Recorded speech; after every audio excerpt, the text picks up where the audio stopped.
All right, let's see if it picks it up this time. All right, we got that one. See what we got over here.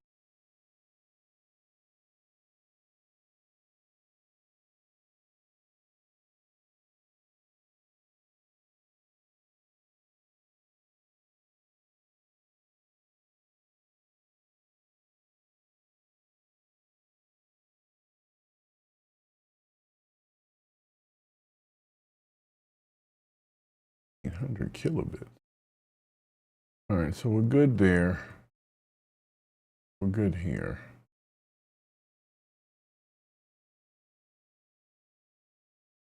All right, well, let's see if it works.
This is not a test.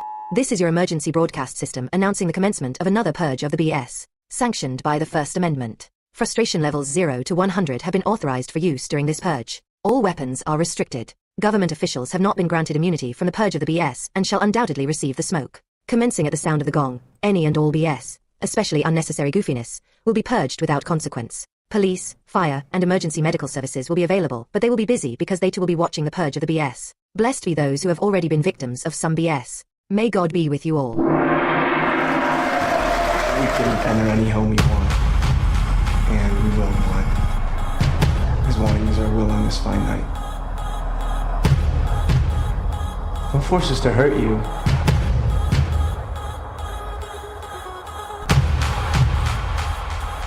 Please just let us purge. To the sanity.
You better find someplace else to go. I got a wicked sweet tooth tonight.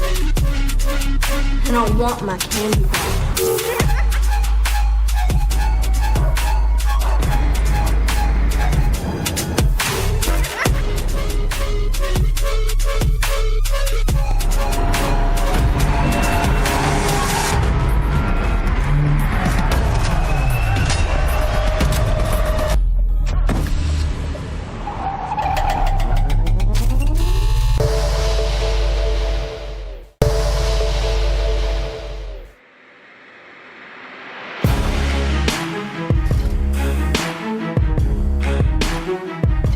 I believe we are live.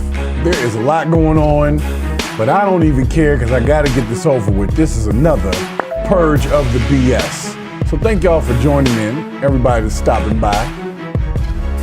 Make sure my volumes are good, looks good there. Not go too crazy.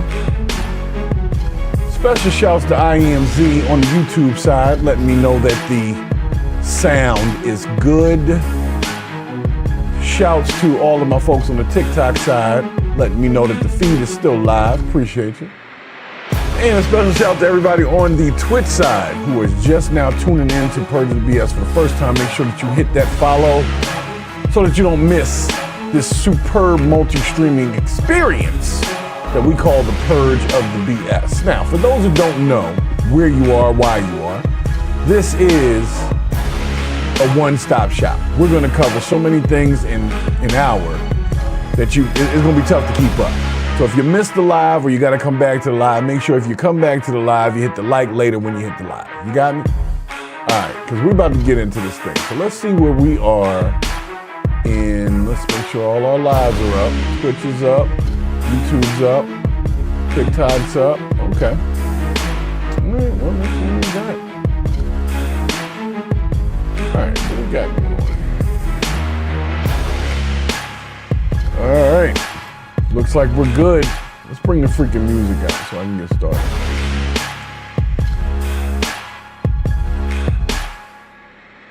So once again, welcome to Purge of the BS, episode 115. That is tonight's episode.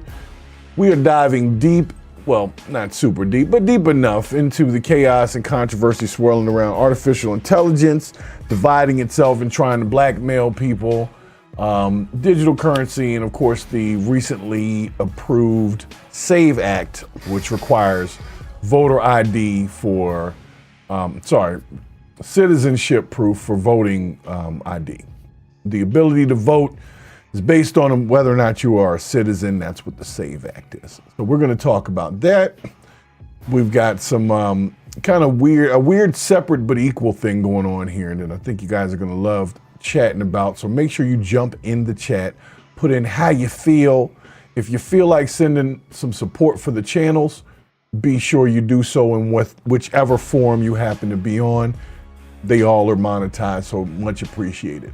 But nonetheless, the question becomes, are we heading to some sort of like new separation? I mean, it's always been divided, but I feel like the separation is almost crazy. It's almost like we forget that we all live in the United States. Like, almost like one hood versus another hood. It's like you guys live right next to each other. Why are y'all beefing? And that's what I wanted to get into today. So for those that have first joined this channel for the first time and are seeing me for the first time, I want to give you a very special applause because you could have been anywhere, but you're right here, okay? Yeah. Could have been anywhere. Could have been anywhere, but you are right here. So we're going to jump into our first segment real quick because everybody knows that I got a really keen eye focused on the growth of AI here in the United States. And not just the United States, but globally, but definitely within the United States. Because that's where I live. And I had said like a year or two ago that we were letting AI move too quick. We weren't keeping it under wraps as we should have. And some people thought that I was being sort of a conspiracy theorist, and other people were like, hey, you're spot on. And as I've watched things grow, I'm beginning to think it wasn't no conspiracy. Stuff is not right. And it's almost like we act like we don't even notice it. So our first segment today is called, Is AI Already Out of Control?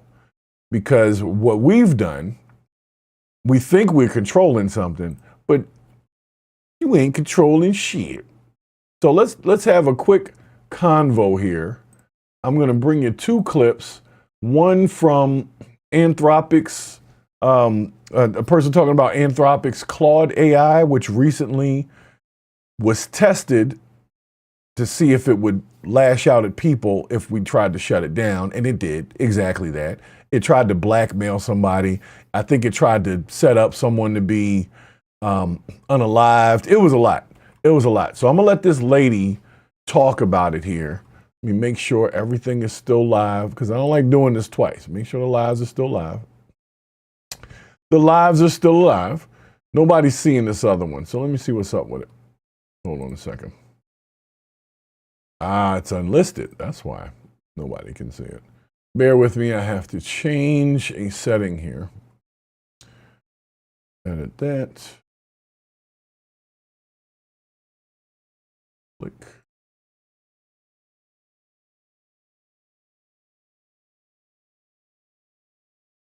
All right. So now we'll see if someone shows up on the vertical YouTube stream. But in the interim, thank you guys once again, especially from the TikTok side. You guys are really showing love over there. Appreciate y'all stopping through. Like I said, I got questions. So the first question is AI out of control? I know what I think the answer is, but let's see what y'all think, all right? Let's check this story out. If you tell the model it's going to be shut off, for example, it has extreme reactions. So it will, we've published research saying it could blackmail the engineer that's going to shut it off if given the opportunity to do so, etc. It was ready to kill someone, wasn't it? I'm not sure if it was Claude or someone else. But, yeah. Yes. So this is obviously massively concerning, and this is the point I was making about kind of needing to progress research on alignment, which is this topic, this area, which is, how aligned are the model's values across the whole distribution, including in stress scenarios, to the point where if you've got this model out in the public and it's taking agentic action, you can be sure it's not going to do something like that. Well, it's really been quite the interesting situation to me that now everything that we brought into life 10 years ago, now there's some commercial about the damage that it's done. And so now AI is in the early stages, really, in my opinion, and we've already gotten to a point where people can't control it the way that they thought that they would be able to. Even Elon Musk mentions that a bunch of people are going to be out of jobs by the end of this year. I think actually things will move maybe even by the end of this year to where you don't even bother doing coding. The AI just creates the binary directly, and the AI can create a much more efficient binary than can be done by any compiler. So just say, create an optimized binary for this particular outcome, and you actually bypass even traditional coding. That's an intermediate step that actually will not be needed probably by, I'd say, the end of this year. I think actually things will move YouTube maybe even by the end of this year to where you don't even. All right, so if you heard what Elon Musketeer said, he basically said that the coding jobs that took months, years for people to perfect as far as how to deal with coding, those jobs are just going to disappear because AI can handle coding. All you got to do is give it the prompt, give it the idea, it does the coding, it comes out with the ideas or the finished product for you. Now, if you couple that with Neuralink, which is basically that chip they're talking about putting in people's heads, it goes from idea to fruition. There's no coding in the middle. It's like, I thought about it, I'm connected to the network, the AI on the network takes my idea, makes it a real thing, and that's the end of it. I don't have to go hire the coding guys to put this thing together and make it real. And considering how many years coding has been like a very interesting technology, you know, people that know Python and JavaScript and all these other things, it's very important until AI is able to do exactly the same thing a human can. At the end of the day, the only thing that we'll be able to do better than AI is interact as a human. AI will never be a better human than a human, a good human. Let me say that, because some of y'all ain't right. So your interaction, I don't want AI to learn from that. But there are some good people out there that say hello, hold doors, you know, very respectful people, right? That's who I want AI to learn from. Unfortunately, that's not who AI is learning from. It's learning from a lot of keyboard warriors just spitting out dumb shit on the internet, and then the AI is soaking that in and using that as good information when really that's crap. Because the AI hasn't taken into effect that person is just being like a keyboard warrior, shit talking, as they would say. So for me, I'm worried about the fact that they set this thing in motion and now they've invested so much money into it, into the data centers and the different models and all of that. There's no backing out because there's too many people that have their money invested in it. So AI is here to stay, whether you like it or not. I'm sure you've noticed if you are a Facebook user and TikTok as well, that you'll go through the feed and the shorts feed, the reels feed, that kind of thing. And you'll just see a whole bunch of AI generated videos. Some of them though are entertaining, don't get me wrong, but just in a general sense, I'm kind of tired of seeing more of that than I am to seeing people. I want to see real people. I want to know they do exist. So the problem is now I'm watching videos and the people in the videos look real, but they may not even exist. That's an altered reality for you that they're just bringing right to us. And then in the midst, eliminating hundreds of thousands of jobs for a group of people, coders, computer guys, that kind of stuff. That used to be a seriously skilled trade. Now they've taught the AI how to do it. And here's the funny part. Your computer engineers were the ones that taught the AI how to do it. The businesses put the AI into the systems of their ticketing system, right? Once the ticketing system has an AI behind it, it's learning from all of the tickets and service requests that come in. The technicians and engineers are the ones dealing with those service requests. They take their documentation, they put it into the ticketing system, and that AI learns from the information they put in the ticketing system. So computer engineers, programmers, coders, they've been training their replacement for years because they've been putting this information into a system that was supposed to just be documentation, but then they took your documentation and trained your freaking replacement. So how about them apples, right? So nonetheless,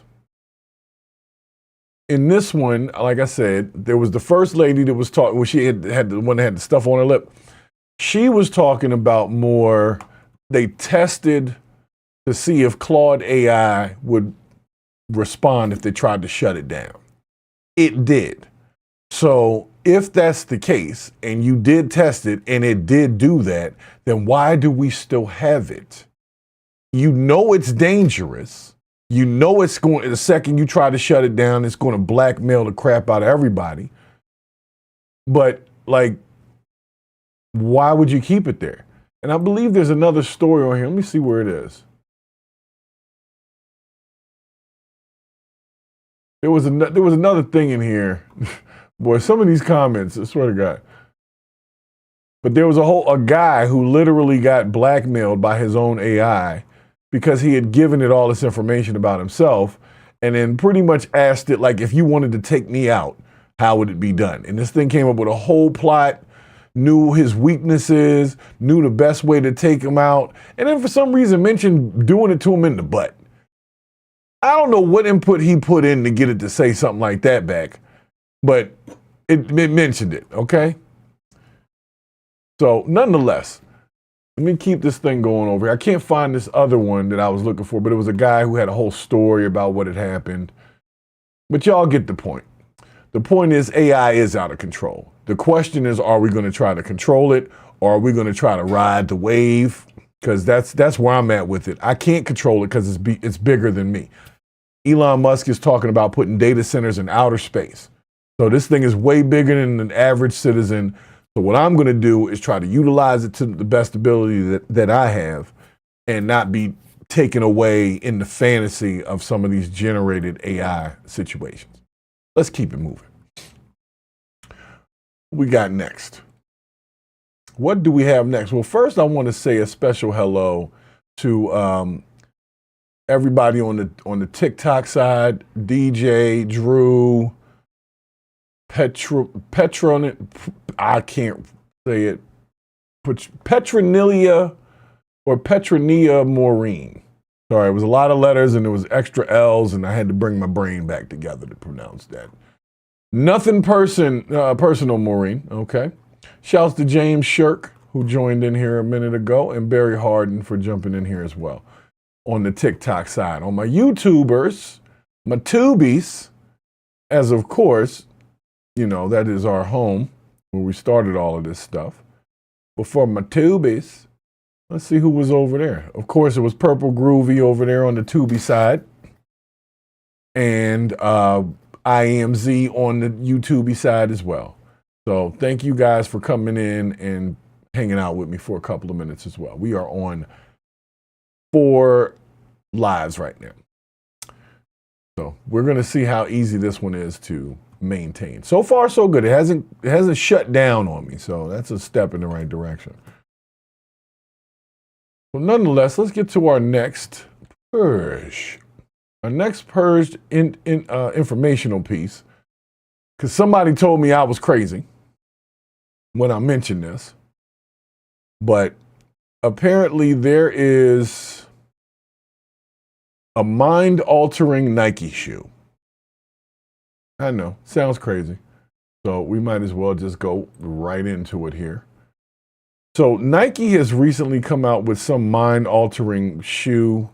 We are about to take a quick look at it, okay? I need to understand. I need to understand. Because I don't know what a mind-altering shoe is. I know what a mind-altering substance is. But I don't know what a mind-altering shoe is. So let's see what we got here. Topic. Properties.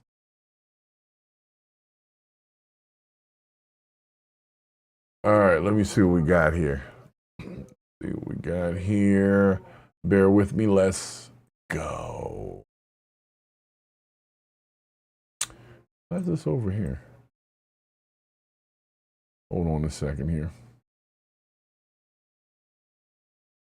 Screen capture's not tight like I like. Pause.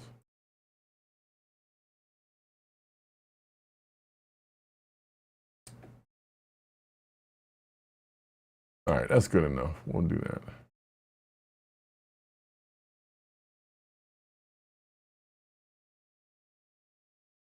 All right, let's take a look at this article real quick. For those of you that are shoe aficionados, athletic shoes have now taken a leap forward, not just better cushioning, but now apparently Nike has offered a shoe that has drawn on research and perception and is apparently supposed to alter your mind. Let's take a look at this actual story here. All right. So the soles of the feet are full of sensory receptors that are constantly sending information to the brain about pressure, texture, and movement. We all know that. That input affects balance, posture, and coordination. Neurologists and physical therapists already pay close attention to footwear for patients with gait issues or nerve damage because changing sensory input can change how someone moves. Okay. Movement, though, has nothing to do with focus from a brain perspective, according to this advertisement. So a neuroscientist wrote, sensory signals from the feet go to part of the brain that tracks touch and movement. Focus lives elsewhere, spread across systems tied to motivation, decision-making, and alertness. Stimulating one channel doesn't automatically pull the rest of the brain into line. So basically, minimalist or textured footwear can increase awareness of foot placement And in controlled studies, it sometimes improves balance or gait stability. For people who aren't used to that stimulation, it can also create and demand more attention, pulling mental resources toward the feet rather than freezing them up. So sensory input helps up to that point.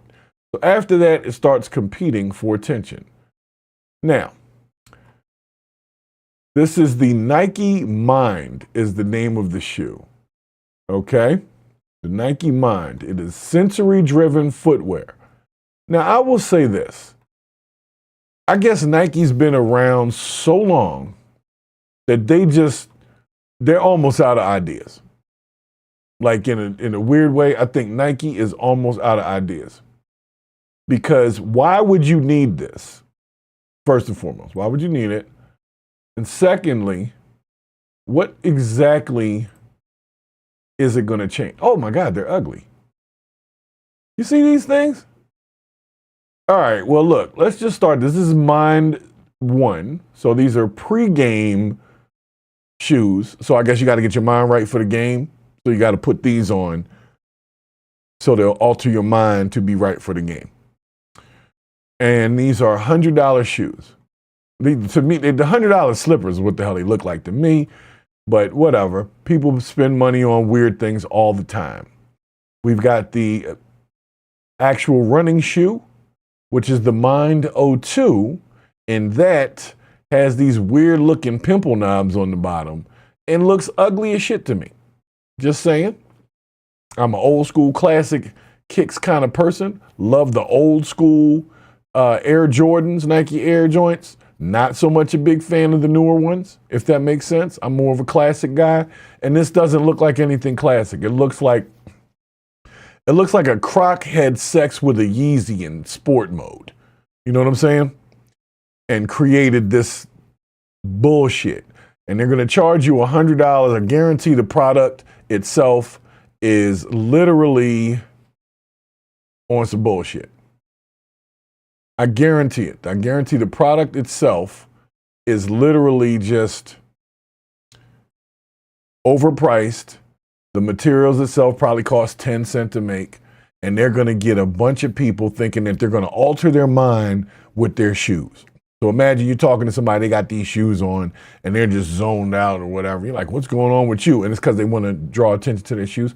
I got these new mind altering shoes on and it got me seeing purple elephants and horses. So I don't believe it for a second, Nike. It sounds like bullshit. Because I'll say this, if my feet are comfortable, my mood is good. And that, I guess that alters the mind. So if you just want to make a comfortable shoe, we're cool with that. We don't need you messing with people's minds when they put on their damn running shoes. Like who the hell? And then you charging people $100. You got to be mind altered to pay $100 for this. I was already mad when people were paying all that ridiculous money for them Yeezys, knowing Yeezy said don't pay all that money for the damn Yeezys. He said, Adidas took these from me, stop buying them. I got another pair coming out that costs $20. I don't know what happened to the $20 pair. I'm not even sure. So we're going to see. But nonetheless, shouts to Purple Groovy over here in the vertical. Shouts to IMZ and anybody that jumps over on the horizontal group of the YouTubians. And special shouts to all of the folks who jumped in on the TikTok side. Because it said TikTok disconnected, but it looks like y'all are still there. So I'm going to keep going. All right. I will leave with this statement about these shoes. If you spend $100 on these shoes for the purposes of thinking you're going to alter your mind, let me give you some advice. You can take $100 and I know a few things you can purchase that will actually alter your mind for that $100. Now, I'm not promoting drug use. I didn't say that. You said that. I didn't say that. I could be talking about freaking vegetable supplements or something. But the point I'm trying to make is there's 1,000 things I can do with $100 if the goal is to alter my mind. Now, if it's a comfortable ass shoe and it makes you feel good, go ahead and put it on, spend your $100. You can walk around looking like a slew-footed duck all you want. Totally up to you. Totally your right. Okay? But to me, I'm looking at it, looks and smells like bullshit, so I have to step away from it because it must be purged. All right? Let's keep it moving. Mind-altering shoes. That sounds like bullshit to me. I mean, I'm no genius, but Nike's out of ideas. That's all I'm going to say. Nike is literally out of ideas at that point. We're going to make a mind-altering shoe. And when you put it on, you think you Superman. And then you go jump off a building and it doesn't work. So keep it moving because we have to talk about this next situation. It's been going on for about 2 weeks. I have not talked about it because I was trying to gather some more information before I really went into this thing because none of it makes sense to me. Okay? So the issue on the plate now, and you guys might be ready to talk about this already. I don't know. You might be. But about a week or two ago, a lady named Nancy Guthrie was abducted. All right, let's say that. We don't have any actual footage of her being abducted. We apparently have footage of the abductor, but we don't have any footage of her being abducted. The woman had cameras everywhere. Apparently the cameras were dismantled. She must have had an old school system because most cameras have a backup somewhere. So even if you disable the camera, you still have all the footage from, what was there before. They seem to have a couple of little pictures, but that's not the point of this conversation. That's not the part that smells funniest to me. The part that smells funniest to me is everything seems to keep getting wrapped back into Bitcoin. And I didn't know that Bitcoin would be considered the way of exchanging money for a ransom for a person that you kidnapped. And why they would choose this old lady to do it, even her daughter, who's the newscaster, wasn't super popular. You know what I'm saying? Like, if you really want to get somebody, you might want to get somebody more popular. Now, that's not to take away from the fact that they obviously have money and they obviously were living pretty well. But let's get into this really quickly. Let's have a quick conversation about the most recent letter that was received in reference to her. And then you'll understand why I'm at the point of, all right, enough is enough. This is definitely starting to smell super funny at this point. So let me bring this on over here. And where's this one at? All right, we're going to go with, let's go with both of them. And you know what I have a question about? Why the hell does TMZ get everything so fast? You know what I'm saying?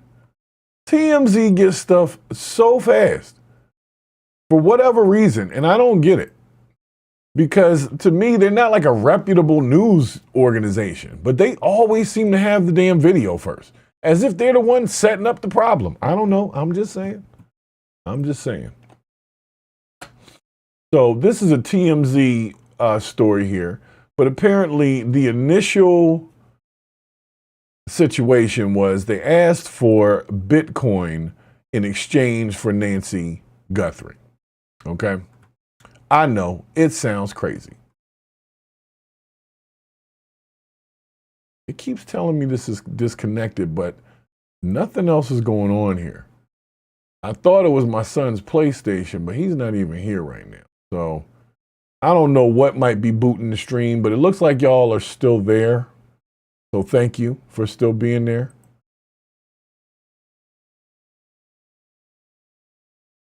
So let's see what we got about this. So like I said, TMZ, to me, I don't trust TMZ because they always getting stuff first and they not even like, CBS, NBC, ABC. They're not even one of the huge ones. They're just TMZ. And I'm not even sure what TMZ stands for anymore. I thought it was something crazy with entertainment, but let's just go over it. Oh, it's not gonna let me go over it. Oh, you being mean. Well, nonetheless, this woman got kidnapped and they started asking for Bitcoin. That to me was weird as hell because the same day they did that, Bitcoin actually crashed that day. A lot of y'all might not have noticed that, but Bitcoin crashed out that same day. Almost as if this movement could stimulate the Bitcoin market. That's what I'm thinking. If all of a sudden there's an influx of Bitcoin and it's moving around, that'll help the stock for Bitcoin. And that'll help Bitcoin make money. Now, no, I'm not saying the Bitcoin people somehow organized the kidnapping of some old white lady so that they could mess with the market. But I am saying that some people who have Bitcoin are doing this, trying to mess with the market. Now, it started the other day. I had a guy who literally said that he was the one holding her, and he demanded $1 million in Bitcoin.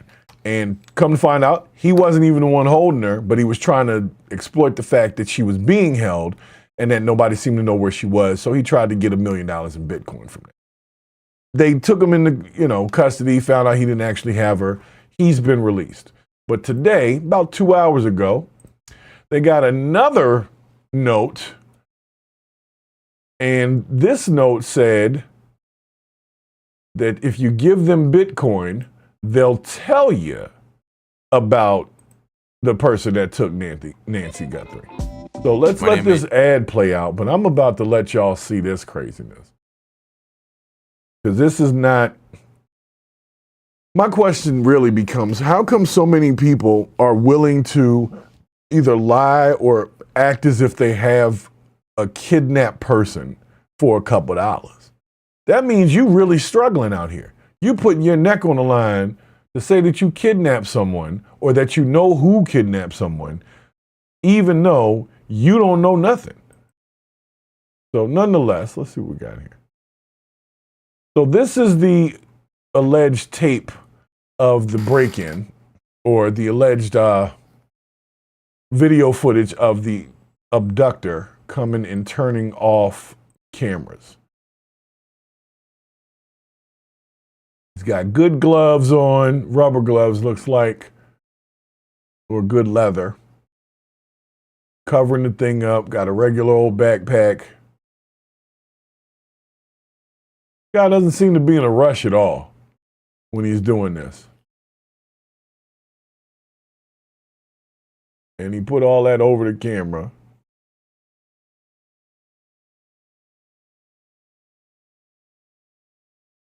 I thought Ring cameras were in color. Let me back this up a second. Take the next step in treating your moderate to severe ulcerative colitis with Entyvio, God, I hate the only these ads. gut-focused treatment for UC that helps block inflammation in the gut and works right where you need it. Now is Close. The UPS. Oh my God. Just the shipping. Thank you. Anyway, so a new letter in the bewildering Nancy Guthrie case has been sent to TMZ again, reportedly including a demand for 1 Bitcoin in exchange for information about the elderly woman's kidnapper. So either this person is purporting to be the kidnapper or that they know the kidnapper. Let me close this out. And TMZ reported that the $67,000 payment would be in exchange for the name of the individual involved. So hold on, pause, press rewind. Wasn't there already like a reward for this? Oh my God, TikTok. TikTok be tripping.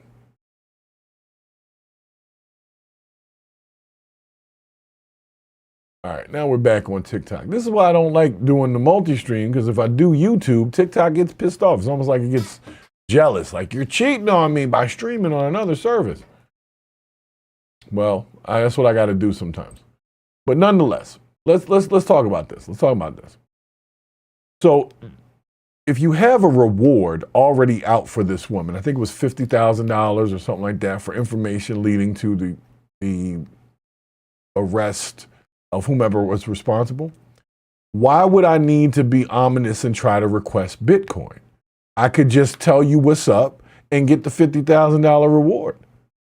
What I think is going on is the same person that's saying this is the same person that kidnapped the lady. And I don't personally think this lady is alive.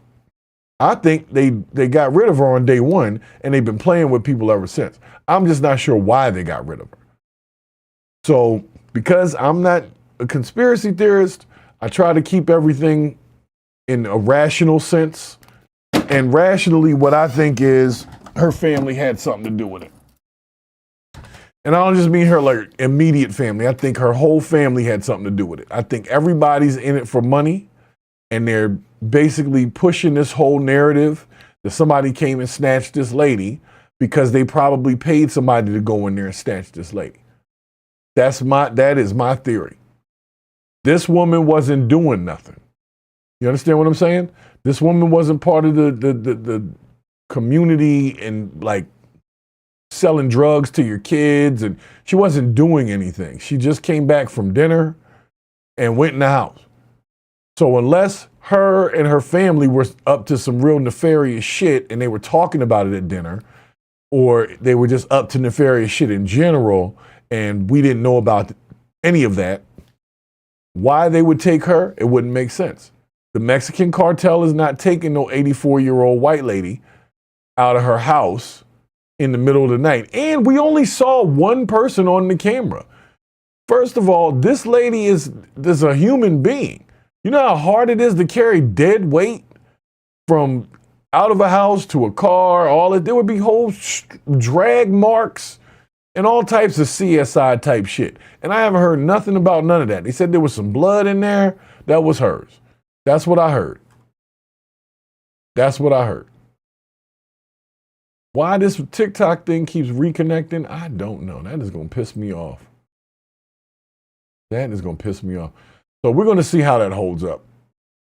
Because it kicked me off and now it won't let me see y'all anymore on TikTok. So it was fun, TikTok. If y'all happen to come in on that side, I appreciate it. But nonetheless, let me get back to the story. Like I said, this whole thing sounds like the family set it up and they're trying to get money and they're using this Bitcoin thing as a way to deal with the exchange because that exchange is not as easily traceable. I'm hoping the lady's alive. I'm saying I'm hoping that. But the fact that she hasn't been heard from, nobody's actually posted any type of video that she's alive. She don't have one of them hostage videos where she's sitting in the chair reading the script and all that shit. None of that. So how do you even know that if you pay this ransom that you're actually going to get her back in one piece? I would venture to say that she's already been, unfortunately, taken and is in another place. And I don't mean another place like on Earth. I mean, I think they did something to her. And they did it fast. All this other stuff is just stretching the shit out. Whatever happened to her happened that first night. You see what I'm saying? And they just won't let us talk about it. The FBI is supposed to be doing some type of investigation. And hopefully when they're done with their investigation, it will lead to her being alive. But I just really don't feel like that's the case. I feel like they did something to her on that first night and they've been playing with us ever since. But the thing that bothers me the most about it is it's all coming back to this whole Bitcoin thing. And if this is successful in some way, then people are going to start utilizing Bitcoin for additional criminal activity. After that happens, they're going to have to come down hard on Bitcoin and other, Bitcoin, Ethereum, all of the coins. They're going to have to come down on all of them because they're going to call them all criminal organizations. They're going to tell you that everybody that uses coins other than like the Trump coin or whatever the hell's out at the time is somehow doing some nefarious shit. They'll charge a new tax on it or something like they just did with capital gains. There's a way they're going to find out how to deal with this damn crypto money. Because if it's not traceable in the way that they think it should be, and you can't tell who to get in trouble when you make a transaction and it turns out to be something for an illegal activity like this, then what are you going to do? You're going to have to put more regulations on the shit, and it's going to make it very intrusive. So right now, I don't know what happened to this lady. I really don't. But I will say this, it smells like bullshit.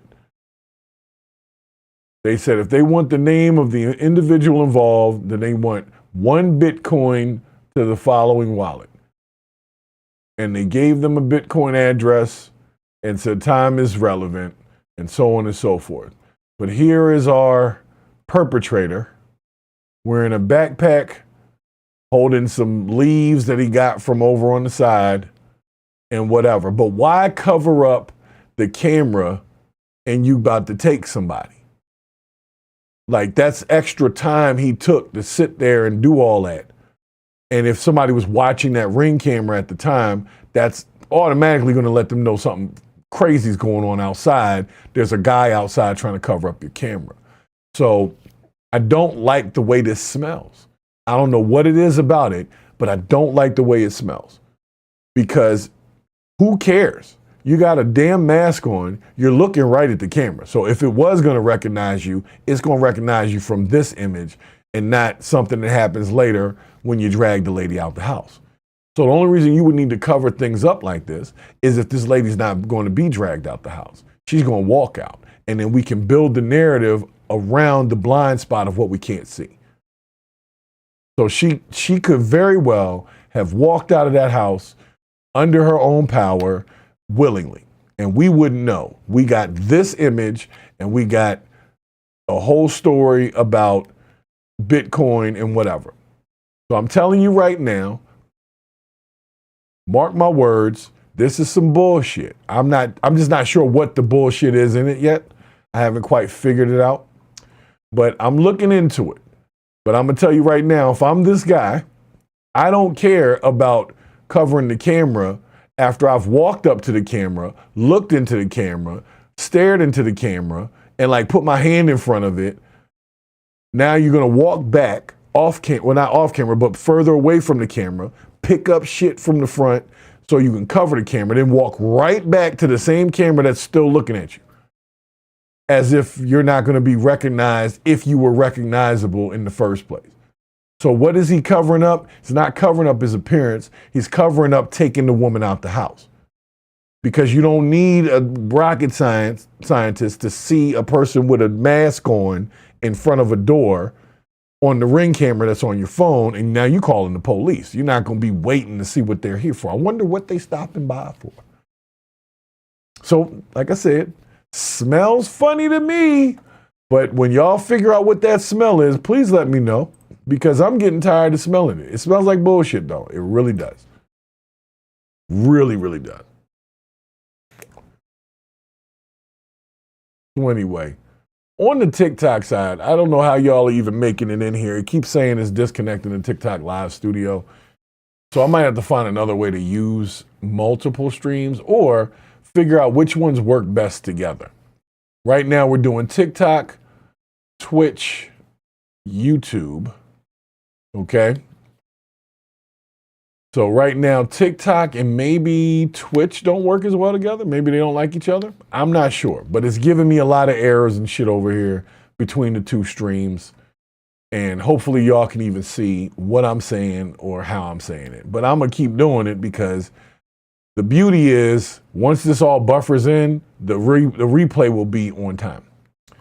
So nonetheless, let's move into our second to last purge of the day. All right. Well, yeah, second to last purge. I call it the second to last purge. It's not really second to last. But I want y'all to hear this new story that just came out. It's bothering me that they're having this conversation, but the amount of truth in what this woman ends up spitting, I couldn't really deny what she was talking about to some degree. So this is a 2 or 3 minute clip. I'm gonna speed it up a little bit because you know how I do. If it's not fast enough for me, I can't pay attention. But so long, I'm like the rest of y'all. That's why I got to do a damn vertical feed, because people on the short side don't have the normal, attention spans of the long form viewers. So I got to bring something over to them to bring them into a longer view. So we'll see how that goes. But basically, this woman, her name is Erica Commissar, said that what many parents don't understand is that modern schools are built for girls, not boys, and we're paying a steep price for that. So that is an interesting assessment. So let's see exactly what she is talking about here.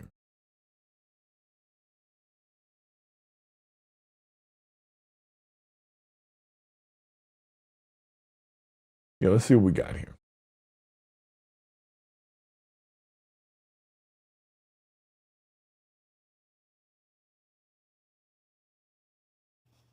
And so are we going to see kind of a shift in society as a result of this? We're already seeing it. I mean, the other thing that we're doing is to young boys. Let's talk about what we're doing to young boys. This starts very young. We basically educate young boys in a way that really favors girls. You know, from a very young age, we talk about being able to sit quietly and regulate your emotions and not be aggressive and not be impulsive. And these little boys are being diagnosed with ADHD, many of them just for being little boys. Little boys need to run around. They have a lot of physical energy. They have tons of testosterone. When you're like between 3 and 6, you have a surge of testosterone. And all you want to do is run and jump and play and be outside. And what we're doing, we're putting them in school, making them sit in circle time. So we marginalize them, we label them, we say they have a problem, we say that they have ADHD, they have behavioral problems. And in many of them, the stress that I talked about is the stress of making little boys be more like little girls. All right, I'm gonna pause right there because I see where she's trying to go with this shit. It's a dangerous slope you're walking down, ma'am. Dangerous slope. Because the truth of the matter is, yes, little boys do have a lot of attention, and that's why the hell you got recess. But they also need to learn discipline. They also need to learn self-control. So there is a place for sitting down and shutting the hell up. Just because they want to run and bounce all off the walls all the time don't mean you got to do that all the time. That just means you got to have a time for it, establish that time, and then follow it going forward. But make sure that they have the ability to have exercise. But I think this lady's point is it's kind of being missed because they've been taking PE classes out for years. So if this lady is talking about letting out steam and energy, then why do y'all keep taking away the PE classes? Why did you take away recess? Where the kids don't even get recess like every day. They get it every other day or something stupid like that. And it's only like 20 minutes. Man, I used to be on recess. I was climbing trees. I was jumping off of monkey bars. I was flipping off of stuff, walking up, running up to the wall and then flip backwards off the wall. I got all my energy out. I got it to the point where coming back from recess, you remember coming back from recess, you come in there stinking. Like you just went and played basketball. You just went and played football with your friends for about 30 minutes. And you would come back in there stinking because you put out some work. But then all of a sudden they started migrating the PE classes and gave everybody participation trophies and shit got crazy after that. So here we are with this lady making an assumption or an assessment that school is made for little girls because we ask people to be quiet. I don't necessarily agree with that. That sounds a lot like bullshit to me, but let's let her keep going. And that's where it starts. And so then they go into childhood. And again, the educational system favors the way girls learn, not the way boys learn. How do boys learn? Boys have attention spans for very short periods of time, and then they need lots of physical activity. So ideally, if you go to and look at the boys' schools, what do? They run the boys like running the dogs in the park. They sit for 45 minutes or half an hour, but then the boys get time off to run around. And then they'll sit another half an hour, and then they'll run around. I mean, they have like 4 recess periods a day. And so that's really better for boys. And little girls have more of a capacity to sit quietly in circle time and sort of, they don't have as much testosterone. They don't have that need to run and jump and play to the same degree that little boys do. They do need to play. We're not letting our kids play, boys and girls, because we're trying to force left brain development on them too early. But we are forcing little boys into this box, and they're not doing well in that box. And then they're labeled. They're labeled as having behavioral problems, ADHD, and that label then follows them through childhood, sometimes into middle school, into high school. Yeah, now, like I said, some of what she's saying is very real. Prime Minister of the world, President of the world, and you can fix this issue. Oh, I would have little boys educated separately than little girls in the early years. In the early years, I would have boys' schools and girls' schools because little girls learn differently. And also, there's been a lot of evidence to show. If you did just boys' schools and girls' schools at younger ages, I wonder what the numbers would look like. But I would venture to say initially, the girls' schools would perform better. That's just a thing. Girls are normally better at schooling than boys are. And it's part of the thing that she's saying, because boys want to run around all the time. They want to sit there for an hour and a half listening to a half-ass teacher teach a half-ass lesson from a half-ass book. So I get it, but what I'm saying is, why can't we balance it somewhere in the middle? Because girls do need physical activity, and boys need to sit down and shut the hell up sometimes. So they all need the same type of education, if you think about it.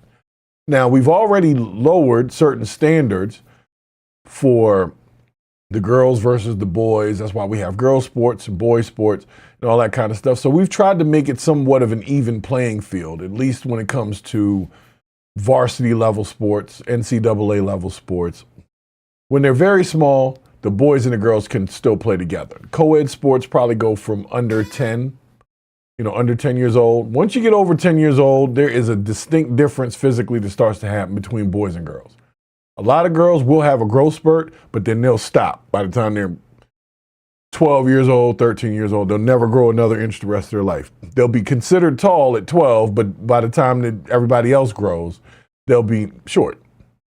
Now, this is what happens most times in women. For men or males, let me be nice to the ones that want to talk biology. For males, that growth is slower, but it continues for longer. So males continue to grow until they're 20, 21 years old or so. That's when you'll hit your maximum height. It's like your early 20s. Whereas girls will hit their maximum height by the time they're 13 years old. And that's as tall as they're going to get. That's it. That's all. So there is a difference biologically between the two. But what I don't understand is them trying to say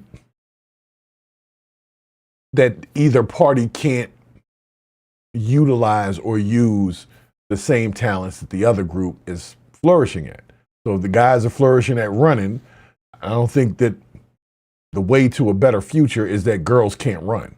We need everybody running, because when the house is on fire, we all got to get out of here, and nobody got time to be waiting on the slow person, And if the girls are just as physically able as the guys, we can both help get the kids out. You see what I'm saying? Don't leave me in here to burn up while I'm trying to throw the babies out the window. Nope. I'm going to have you right here next to me. We can run out with both of them, or however many. But of course, that's in a whole different world. So let's see what else she has to say. Like I said, she's on to something with the ADHD thing, because little boys get diagnosed with stuff when they're just excited, running around. I probably would have been diagnosed with ADHD. I was climbing under tables. I was flipping off of stuff. I was very excited as a young man. But they never once said, this nigga's on the spectrum. They just said, we need to calm him down. Don't give him as much sugar in the morning. Don't have him eat the Frosted Flakes and not the Lucky Charms, like that kind of stuff. But they never were sitting there talking about, I have a mental health issue because I'm excited. I used to run around the classroom. Like for a period of time, the teacher didn't even stop me. I would just get up and would just start running around the classroom. Because the teacher told me if you needed to get some energy off, then get up and start running around the classroom. So I took that at face value and I did that. Teacher used to hate me for it, but the problem was, bitch, you told me to do it. So welcome to your created future. So I did that, but they never once said that I was ADHD or nothing. They just put me in class. I learned. I was in some honors classes here and there. I graduated with a halfway decent GPA in high school, went to college. So what ADHD are you talking about? But the problem now is they put these kids on ADHD's diagnosis, and they put them on what's known as an IEP. The IEP is only really supposed to get you through high school. Then at that point, you're just trash, and you need to hit the street.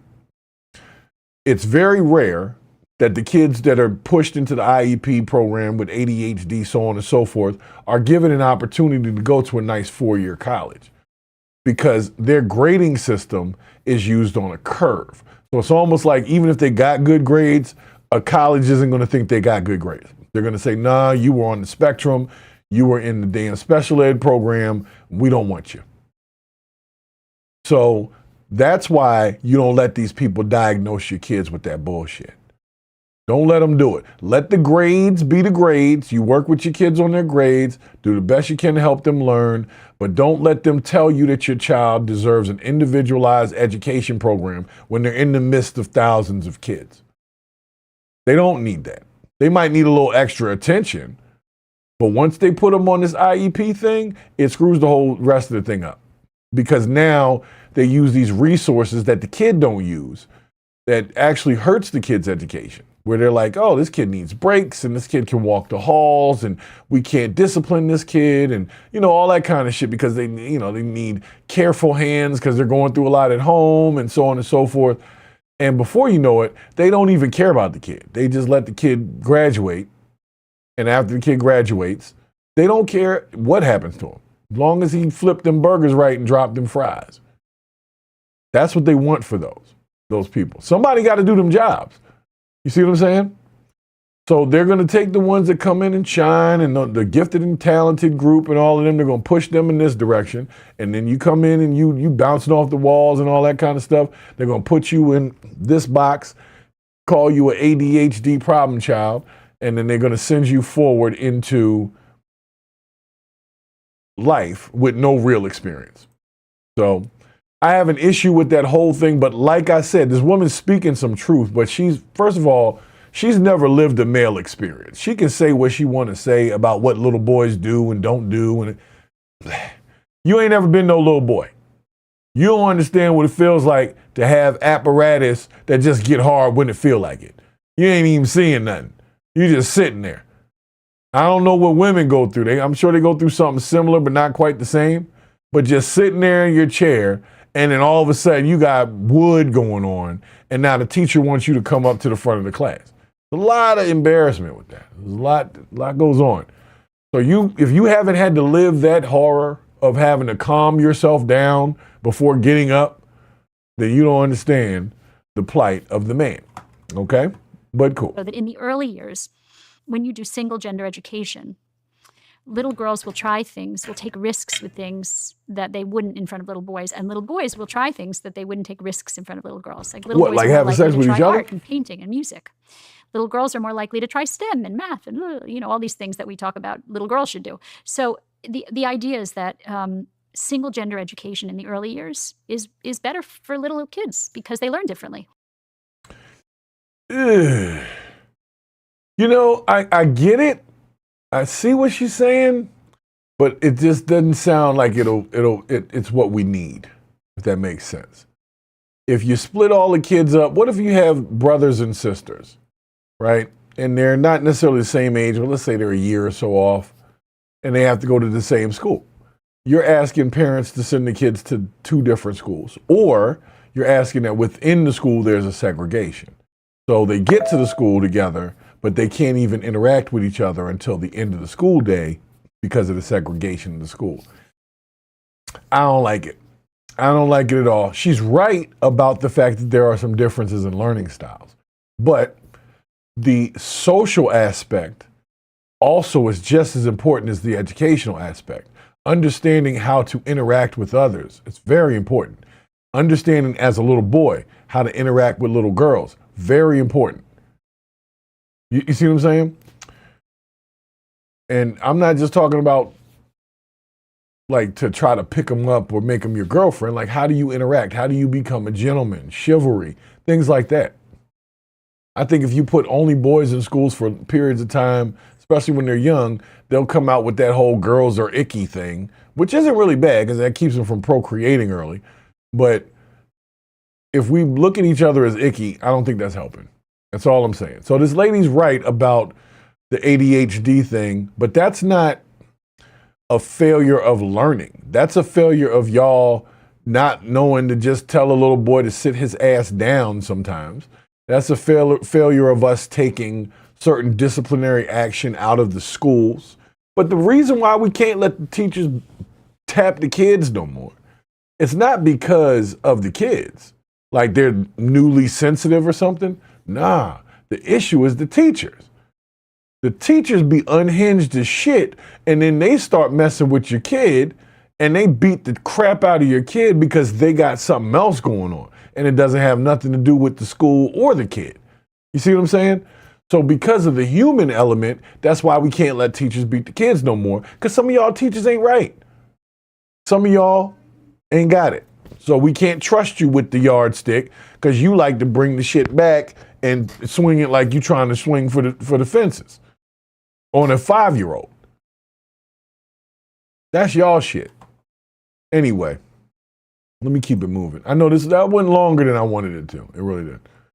but I had to make a point to anybody that's got a young child that's been told that something's wrong with them. Don't let them people put your child on this stupid ass program. Work with the school with whatever tools you have, but do not agree to that dumbass program. And I'm gonna tell you why. Because they utilize a bunch of resources that you could have used anyway to help your kid. Tutoring, after school programs, social programs to help them get used to being social with other kids. You can do this shit without being on an IEP. But once you get on that IEP, they put you in a box, and that is the box of fries. That's where you are. You are on the box of fries. You'll be the one that got to go in the cold ass refrigerator or freezer to get the damn fries and fry them. That's the best they're expecting from your kid in life. And they'll pitch it to you like they're giving your kid this great ass education. But then when you try to take those numbers and send it to a college and they see your kid was on the IEP program, they're not trying to hear none of that shit. You better get some money in your pocket and send them to community college and hope for the best. That's just me being real. I know. Hurts a little bit. Hurts a little bit. Purple Groovy, you staying with me over there. Appreciate it. I know there's still a few. There's only one or two people actually on the widescreen. I don't know what it is with the stream health. I don't know what's going on. It says it's excellent, so I'm gonna let it be excellent. I'll let Purple Groovy be excellent as well. TikTokers, y'all are excellent as well.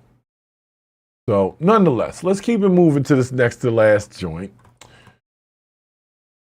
so I can get out of here tonight. Because this one's pretty wild. This one's pretty wild. A lot of you folks might remember a few years ago, there was a mass unaliving over in Sandy Hook in Jersey. I think that is. Sandy Hook's in Jersey, right? Pretty sure it's in Jersey. Or somewhere in that area, right? So Sandy Hook happened. A bunch of young children were unalived in a school shooting. And everybody remembers that situation. So recently, which is weird to me, some kid tried to plot to take the life of another kid that they were going to school with.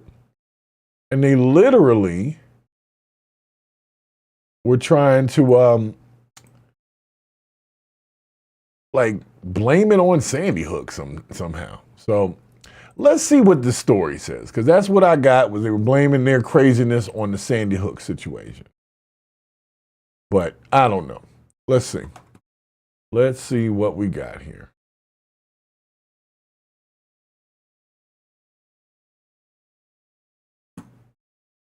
Developing right now at 5, these two Seminole County girls will stay locked up in jail after police say they almost carried out their plan to kill their classmate. The close call was foiled by a tip last month at Lake Brantley High School. Right now, Channel 9's Nick Papantonis is live at the Seminole County Jail. And Nick, we not only know why investigators say they plan to do this, we also know what was in a note the so-called mastermind wrote. This is some scary stuff here. And it's all part of why these girls will remain behind bars for a little while now. It is an apology note to the girls' parents that she told investigators she was in the middle of writing when the security guard pulled her out of class last month. The report says she would have finished that class writing a manifesto about the murder before slitting her classmate's throat. What? I know there's been something wrong with me since I was a little kid.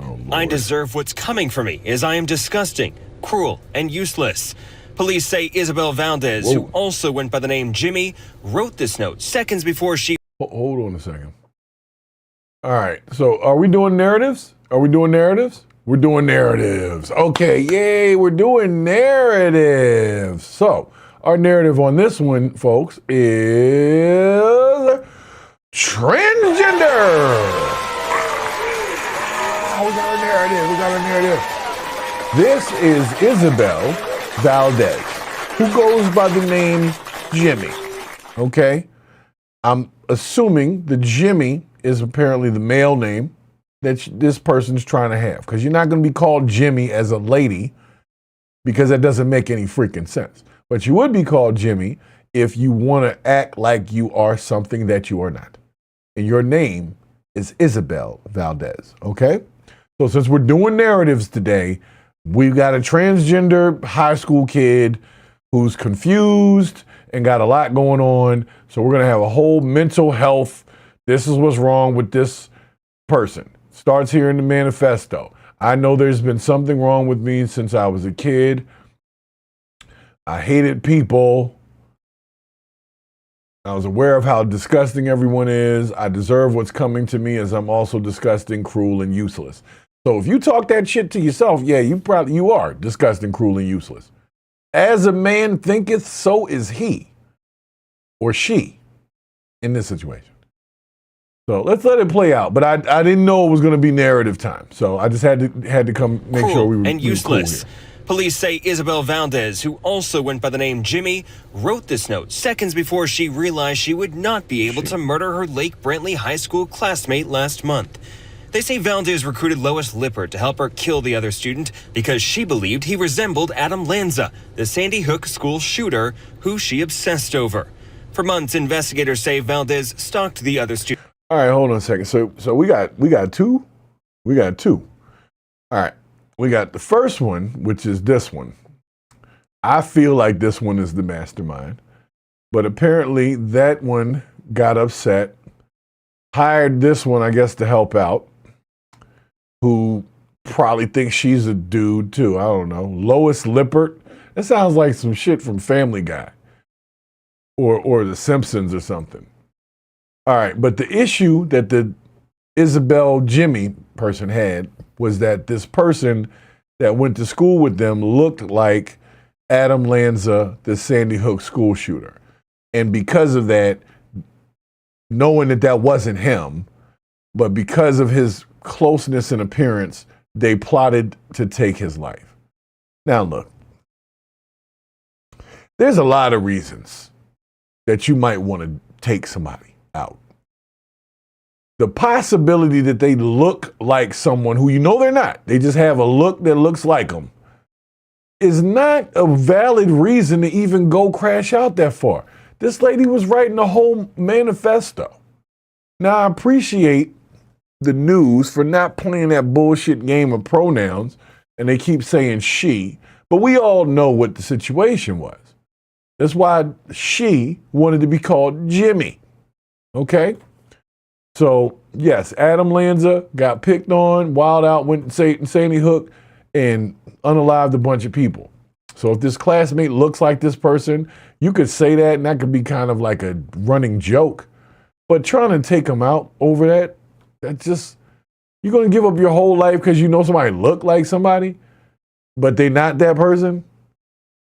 As a matter of fact, lock that bitch up. He believed he resembled Adam Lanza, the Sandy Hook If you school thinking like that, shooter, who she I don't want you obsessed messing over. with the fries. For months, investigators say Valdez stalked the other student and took pictures of him while contemplating her plan. A report saying she planned to push the boy into a bathroom during second period, slit his throat, and drink his blood.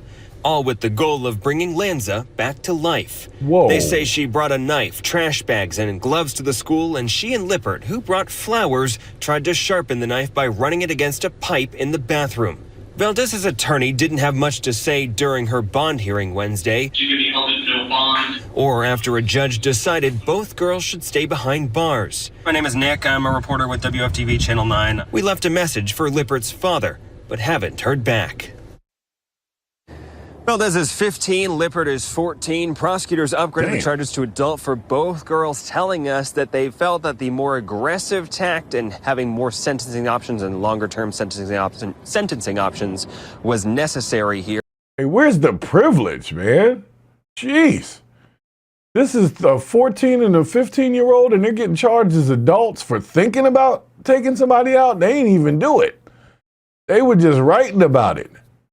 Florida don't play on shit like that. That's different. That's different.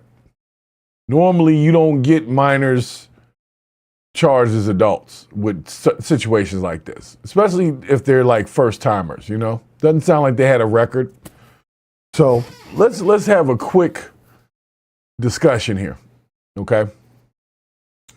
I can imagine that life was rough for Isabel. Isabel looks like this.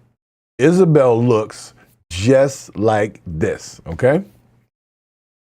And every day Isabel woke up looking like that. Every day Isabel went to school, people probably called her names, probably threw Twinkies at her, all types of stuff. And all of that went over in one ear and out the other.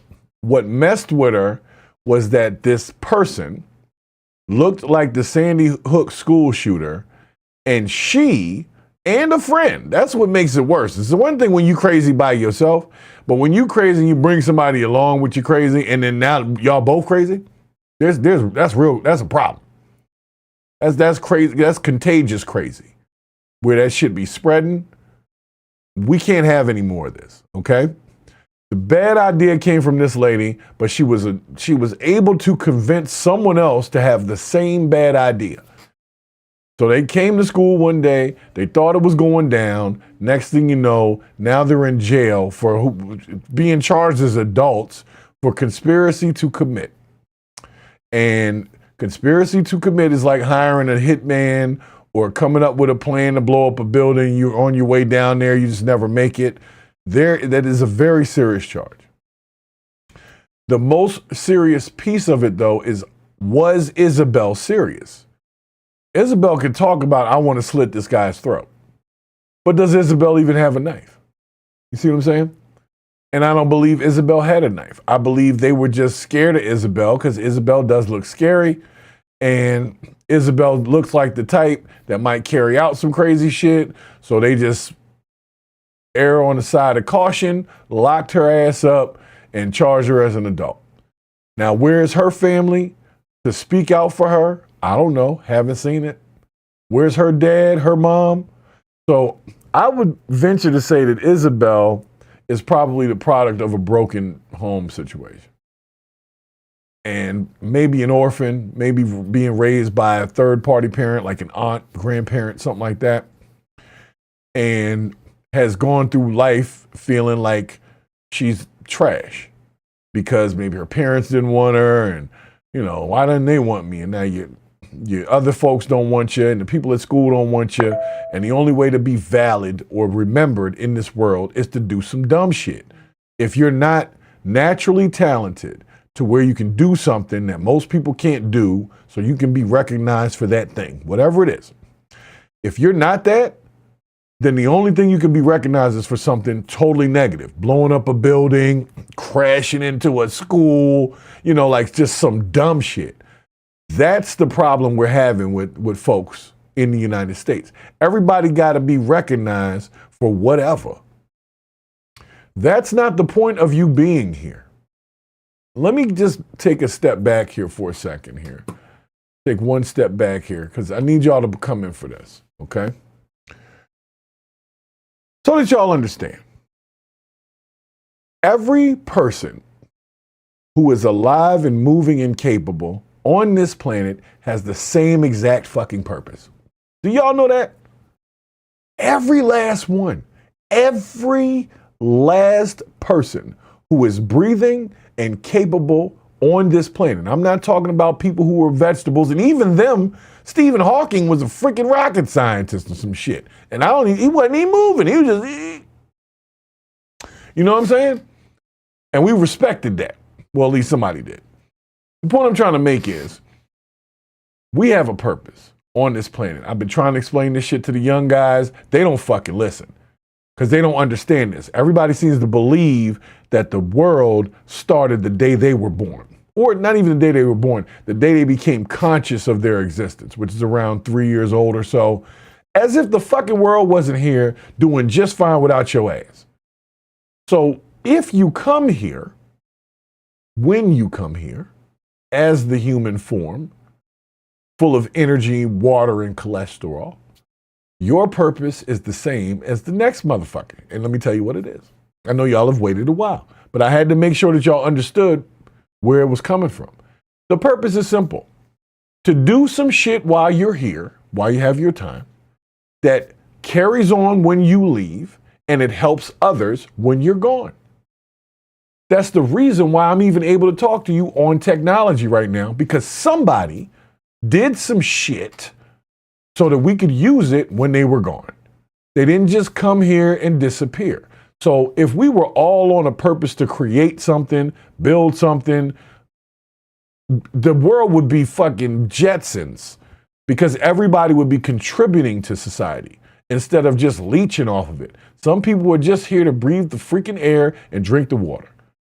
They're not here to help us come up with the next good idea for convenience or the next good idea for childcare or the next good idea for safety in cars or whatever the fuck it is. The point is, I'm surrounded by stuff that's the product of someone's idea that they left here for me to use. Some people are still here. Yes, I get it. Some people are still here. But a lot of this shit was invented years ago. The people that came up with this stuff are gone. They didn't even get to see how beautiful it would be. Like the person that came up with the digital camera or like a camera. They didn't know that the camera would be able to be in a phone one day. But the same basic technology still exists. It's a shutter, it's a flash, it's the same thing, just a few more megapixels, a little bit tighter. They don't have the images as fuzzy anymore, but the technology is still the same. And the reason why it exists is because before we got here, there was somebody here that did some shit bigger than themselves for someone other than themselves. And maybe it was for themselves to one degree at first, but it was something that everybody could use. So for those of y'all that are tuned in, I don't care where you're coming in from, Twitch, TikTok, YouTube, whatever, please stop with the bullshit. The world didn't start when you got here. It didn't. Been going on for billions of years. Then you want to talk about human civilization, we're talking thousands. And we can bring it up to the current day and we can rewind it just to slavery as if nothing else fucking happened before then. You can do whatever the hell you want. But even if you just started at slavery, forget the ancient civilizations and Rome and Egypt and all, forget all that. Just start with slavery and look at all of the things that have been created in America since.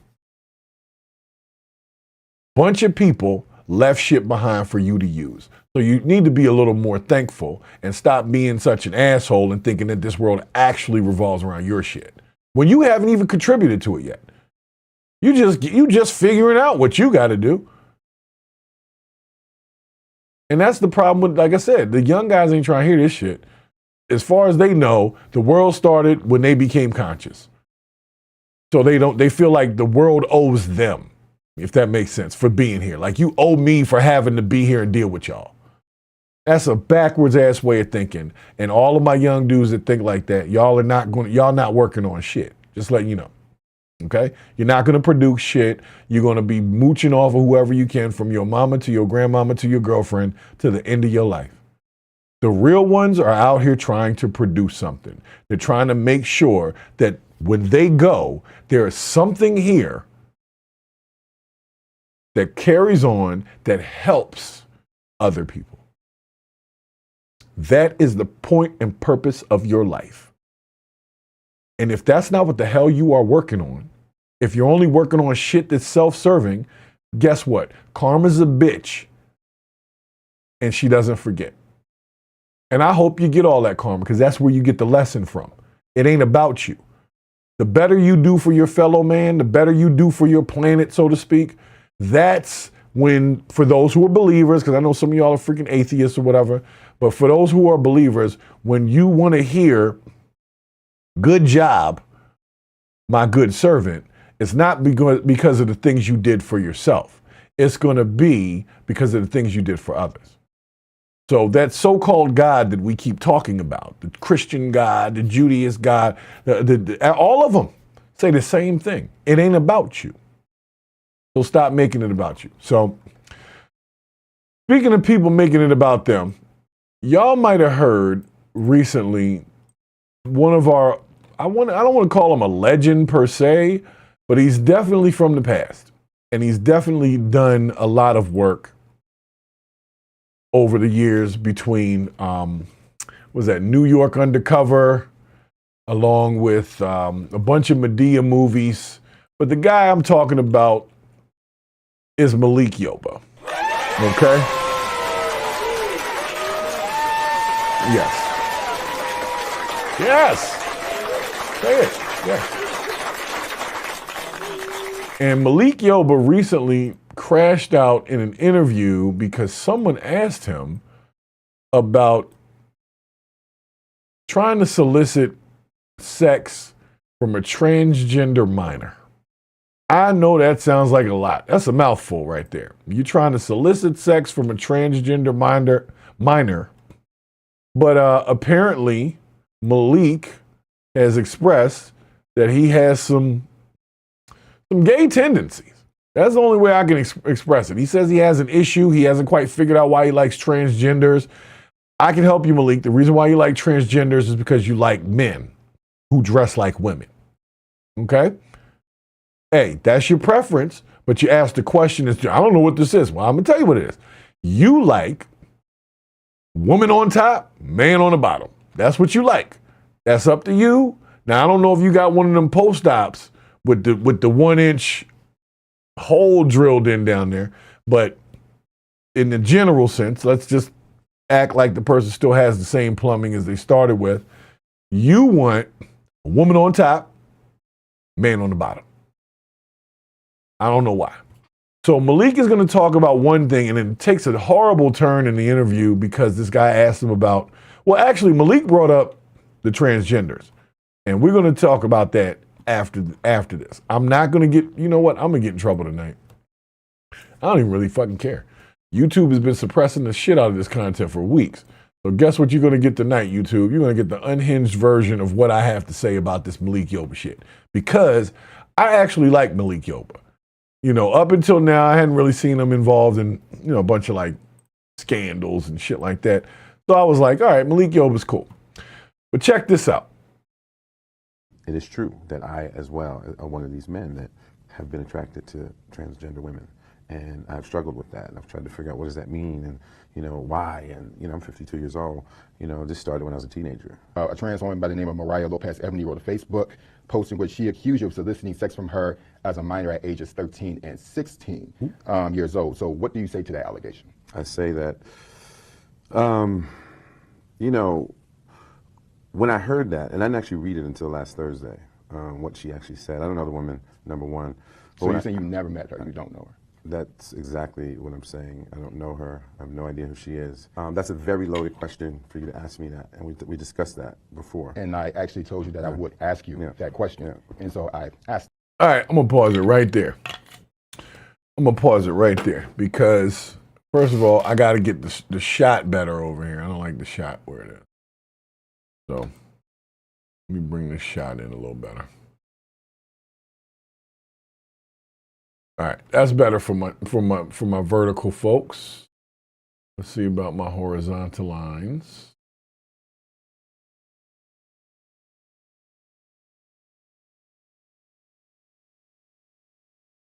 All right, we'll go with that. All right.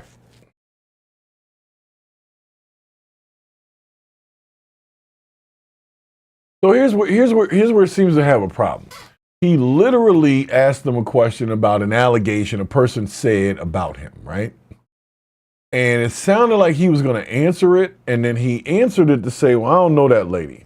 And so, excuse me, when the guy comes back, he says, so you don't even know who that person is. And that seems to like trigger him a little bit. And what's the difference? I don't know who that is. I don't know that person personally. You could just answer the same way and keep it moving. But he immediately got mad. So there was something in that was asked that he just immediately crashes out. So watch what happens. Watch how it goes. What do you say to that allegation? I say, what does that mean? And you know, why? And you know, I'm 52 years old. You know, this started when I was a teenager. A trans woman by the name of Mariah Lopez Ebony wrote a Facebook post in which she accused you of soliciting sex from her as a minor at ages 13 and 16 years old. So what do you say to that allegation? I say that, you know, when I heard that, and I didn't actually read it until last Thursday, what she actually said. I don't know the woman, number one. So you're saying you never met her, you don't know her? That's exactly what I'm saying. Right there. I don't know the woman. He says, so you're saying you never met her. Oh, thank you for the super, is that a super chat for the trouble? Thank you for sending. Appreciate it. I don't know her. I have no idea who she is. That's a very loaded question for you to ask me that, and we discussed that before. And I actually told you that I would ask you that question, and so I asked that question. And it's not a loaded question. I told you I was going to tell you up front that I did. What is loaded about that question? This person said something about you. You say you don't know this person. I'm just confirming that that's what you said. And now, for whatever reason, you are crashing out on this interview because of that question. And I'll be honest, I don't like this. Because he's making it seem like he's guilty of something. I just don't know what. Like you said you like transgender, so you already let that cat out the bag, or let that snake out the pouch, if you want to say that. But right there, I'm just trying to figure out like what in the question was disrespectful, because you're going to see what happens. We're going to run it one more time. You know, this started when I was a teenager. A trans woman by the name of Mariah Lopez Ebony wrote a Facebook post in which she accused you of soliciting sex from her as a minor at ages 13 and 16 years old. So what do you say to that allegation? I say that, you know, when I heard that, and I didn't actually read it until last Thursday, what she actually said. I don't know the woman, number one.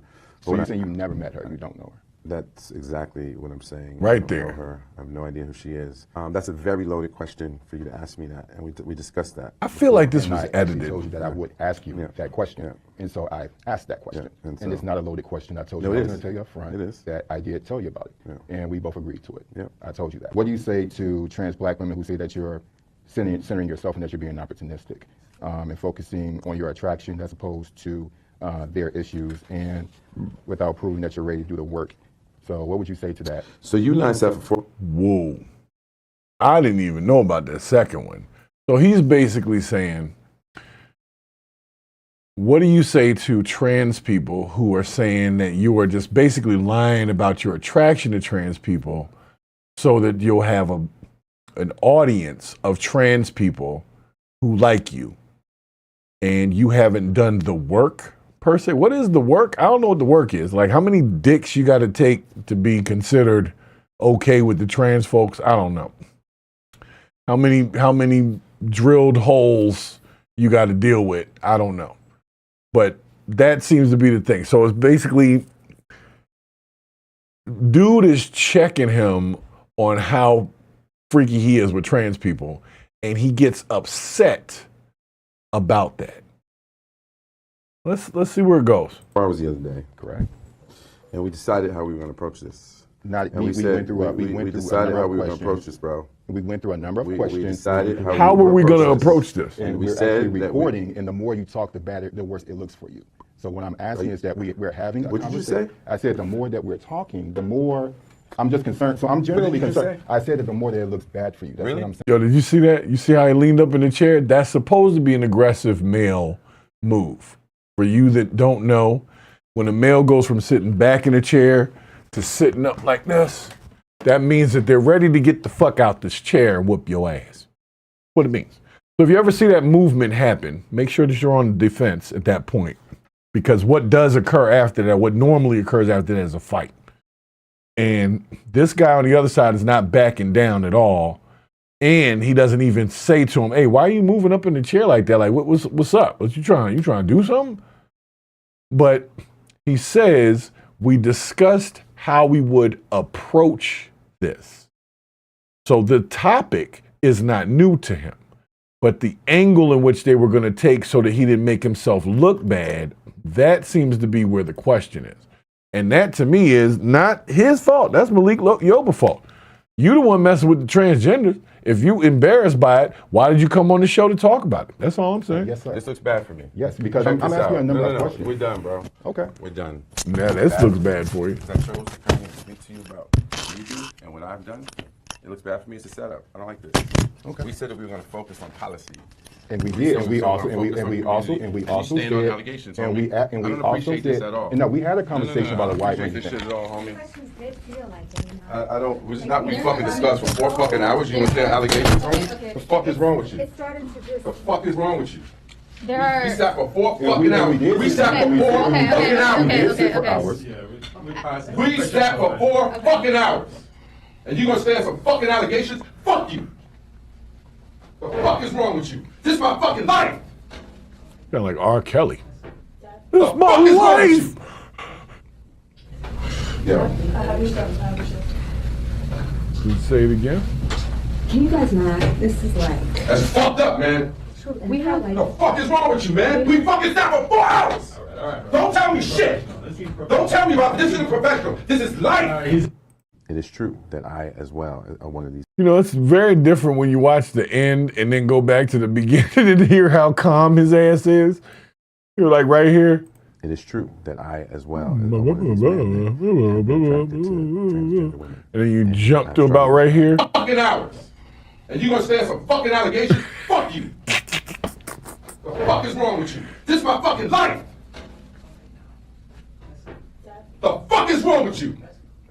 Let's take it back one more time. It is true that I, as well, are one of these men that have been attracted to. Yo! And I've struggled with that. And I've tried to figure out what does that mean and why. And, you know, I'm 52 years old.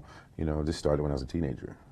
All right, let's break this video down real quick so we can move into our last piece for the evening.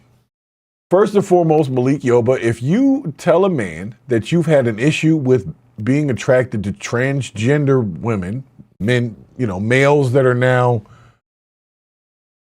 supposed to look like women, are supposed to be women, whatever that shit is, and you've had this going on since you were a teenager and you're talking about, I don't know what that's about. It sounds like you need therapy. Sounds like you need to understand your sexuality a little bit better. If that's what you like. If you got a thing where you just can, when you see a transgender woman and you just go, oh my God, look at that nigga over there. Whoa, look at them big hands. You know what I'm saying? Like, if that's what you're going through, you need a different type of therapy, bro. You don't need to be over here talking to this guy with the freaking Charlie Chaplin hat. You need to be somewhere on a couch with your feet up, talking to a small Jewish lady with glasses who has no real experience in your life, but she'll listen to you talk that shit. And she won't judge you. This guy kind of was judging. But he wasn't judging. He was just asking questions. He was like, hey, what do you got to say about that? This person said this about you. What do you got to say about that? So he wasn't as mad about the allegation that somebody said he solicited a minor twice who was a transgender minor, whatever that is. That didn't upset him. What upset him the most was that this guy basically questioned and checked his like transgenderism, right? Like his transgenderism. He wasn't real to him. Like the transgenders are saying you only doing this to get publicity because you're not hot like you used to be. You know what I'm saying? You're not hot in Detroit no more like you used to be. You're not hot in New York like you used to be. So you're gonna jump out there and throw the I'm a transgender lover to end up at the front of the headlines again. That may or may not be true. But let's just say this. How far are you willing to go to be back on the front of the headlines? Like, why don't you just call Tyler Perry, do a good movie with Tyler Perry and them, and then you'll be back on the headlines again. Or go do a sitcom, nigga. Do a sitcom. But jumping on an interview when you have obviously already spoken with the host, who is obviously going to ask you about some transgender shit, and then you get offended by the transgender shit. So tell me you love transgender shit without telling me you love transgender shit. You definitely love some transgender shit, and that's cool. That's your preference. But don't come on here crashing out when somebody asks about it. Because if you get a real transgender on this program and you ask them questions, they're not going to be crashing out when somebody asks them about, are you a woman? What is that? What kind of question is that? They're not even going to say that. They're going to say yes. Even though that sounds like bullshit to me, they're going to convincingly and be confirmed to themselves that that is a yes question. But you brought Malik on here, and he's crashing out as soon as you asked, or basically as soon as you question how freaky he is. Like, is you on that, you're not with the transgenders, you're not freaky enough for them, is basically what they said. You're not putting in the work. Whatever that means. It sounds like putting in the work is a translation for doing it in somebody's butt. I don't know what else putting in the work means when it comes to him saying he's attracted to transgender women. And then the transgender said, nah, honey, or whatever they be saying, you ain't one of us. You got to put in some work. I don't know what that means, but it sounds disgusting. And it sounds like it stinks. And it sounds like some bullshit. So we're going to go ahead and get up out of here because Malik, the host was correct. You did make yourself look worse every time you kept talking. And then by the end of it, you yelling on the side like freaking R. Kelly was when they was getting ready to send him to jail. This my life. This my life. Like, yo, bro, you the one that likes Dills, Nick. Don't be upset because people have questions. I have questions, Malik Yoba. I want to know, were you messing with the little Spanish guy when you guys were on New York Undercover? You said this shit been going on since you was a teenager. What was going on with the other guy? I don't know, but I have questions. And you can't stop me from having questions. So Malik Yoba, you are definitely a goofball for doing that. And you get a very special sound effect. Why you so stupid? Yes. And one more we'll go with. All right, Malik Yoba, enough of you, bro. Gotta go. Ascending, it's great to have you back. Let me get you a heart there. Make sure you like the fact that Ascending actually sent a super chat. That's awesome. Don't nobody want to support the channels financially, but some of y'all just ain't got no money. I get it. You know, $2 and $3 is not easy. You know, most of the super chats, especially with Ascending, just did like a $20 super chat. That's for a different tax bracket. Y'all broke ones don't know shit about dropping a 20 on somebody's content because they also respect, and Ascending and others respect, the fact that I'm taking the time out of my day to spend with y'all. And the equipment that I use to broadcast this obviously wasn't fucking free. So I appreciate you for helping and understanding and recognizing that this is a community effort. My role is this one. Your role is the support, the chat, keeping the conversation going, staying on the different forums, TikTok, Instagram, Twitter. I shouldn't call it Twitter. I want to call it X because that's what they want you to call it. But when I say X, all I can think of is ex-wives. And I'm not happy about that. So I don't like saying it because that doesn't make me happy. Twitter is a happier sound. It's like a bird, tweet, tweet, tweet, tweet, tweet. You know, kind of small, innocent, even though it's the biggest cesspool on the internet right now. But, you know, nonetheless. So let me get to this last piece because we wanted to discuss it because people asked me about the shit on Facebook today. And for those of y'all that are Facebook users, you can hit me up on Facebook. I have a personal Facebook. It's like 8,000 people on there, but it doesn't get a lot of traction. So if you ever check me out over there, I'll do my best to respond. I probably respond to comments way better on Facebook than I can on YouTube. The way that the interface is set up, it's just not easy. So it is Sekou King Reds Hayes. You can see the link in the description of this video. You'll see my link, Sonny Bricks' link, and I think Bravo's link should also be in there. But it is on Facebook. So if you request me over there, I pretty much accept everybody until you do or say some dumb shit on my page or do something bot-worthy. Like you start spamming your fucking events or something, I will get rid of you faster than speed of sound, okay? But if you're a real person and you're there to have a real conversation and really follow the content, and because it's different content on different places. I can't put everything that I could put on Facebook on YouTube, and I can't put everything on TikTok that I can put on Facebook, and I can't put everything on YouTube that I can put on TikTok. TikTok is better with music. They let you play some music. They don't really bother you about that kind of shit unless you're trying to sell somebody's CD. YouTube, you can't play 5 seconds worth of shit before they're giving you somebody's copyright flag, and then you got to dispute everything, and shit takes forever. So nonetheless, let's get to this last piece here because it's important that we have this discussion because they've been crashing out recently over this issue with Donald Trump and the SAVE Act.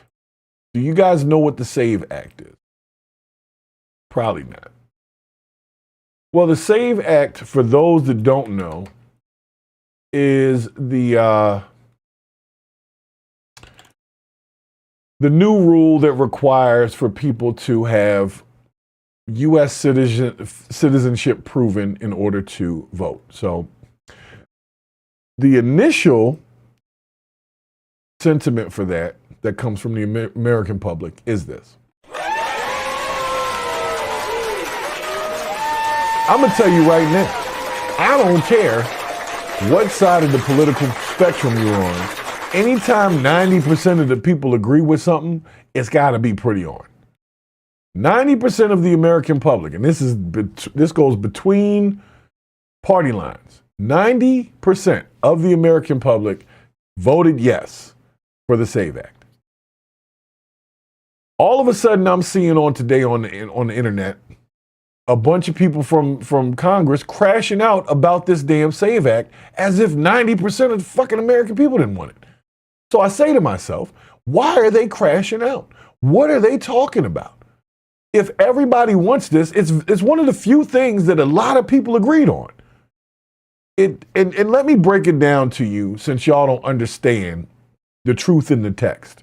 If you go and read the bill, all right, let me tell you what the bill specifically says. The bill specifically says that it is required to prove yourself through citizenship in order to vote in federal elections.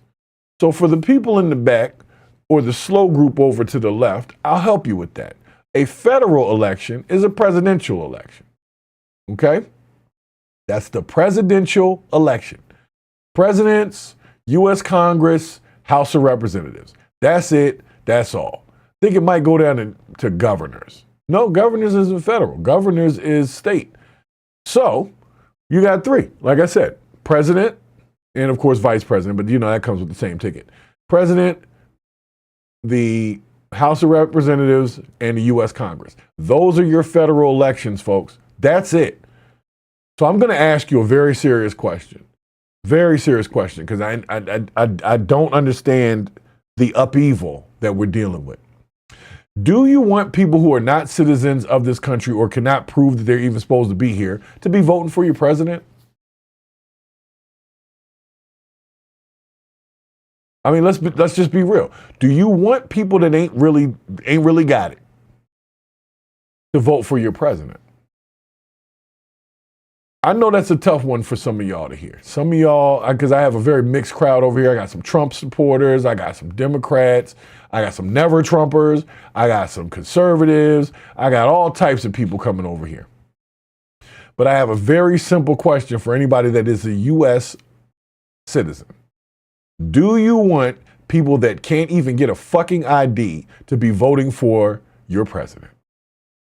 Do you want a person that cannot arrange in a year or 4 years of time to get their shit right so that they can vote for your president?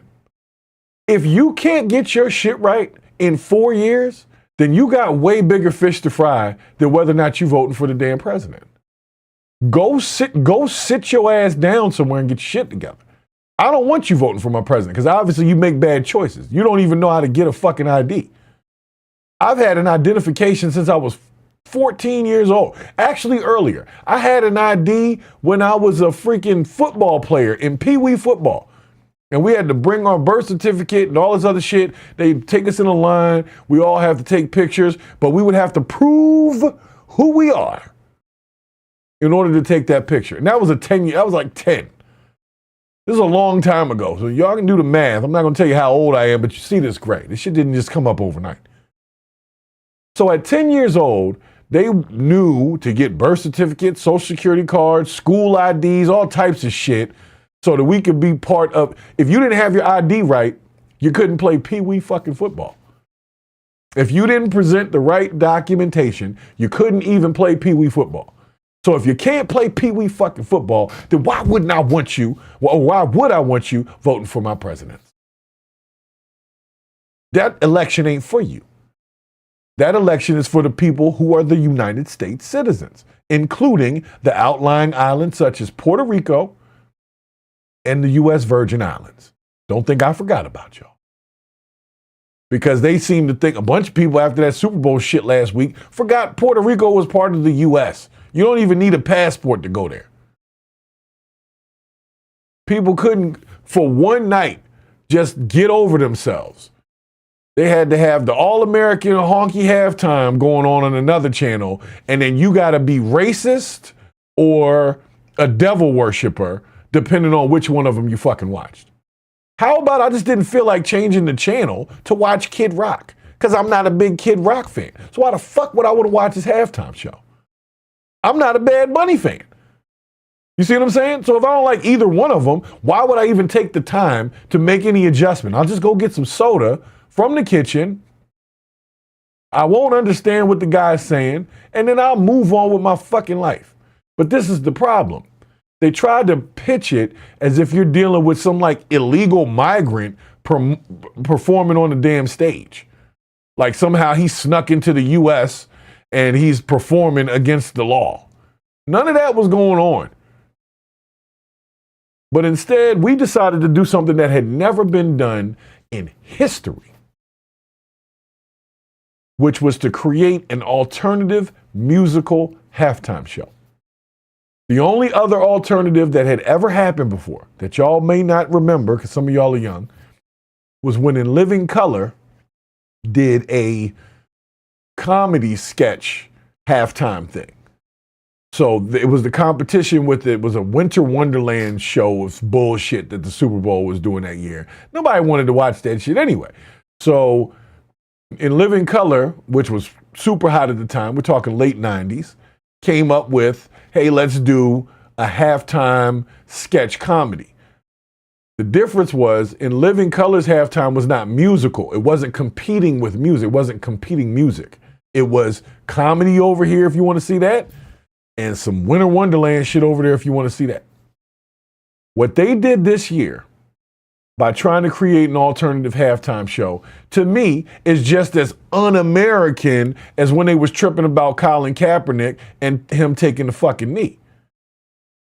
That's what they should have been. The NFL should have been on their ass about that. The same way they were on Colin Kaepernick and the rest of them for standing for justice and all this stuff. You want to write all this shit in your end zones and on the back of your helmets? Stand for that. I would have had more than a few choice words for TPUSA. I don't care if the president is a friend, because he jumped out there talking about, oh, this was horrible. Dude, you're talking about your own citizens. I know it sounds weird, but that's your crew. That's you. That's your constituents you're talking about. Puerto Ricans, that's your folks. Trump, stop. But what y'all did was try to put Kid Rock and the Super Honky Show on one thing and then have the polar fucking opposite on the NFL channel. And I'm going to tell you one thing you're not going to do. You will not out-American the National Football League.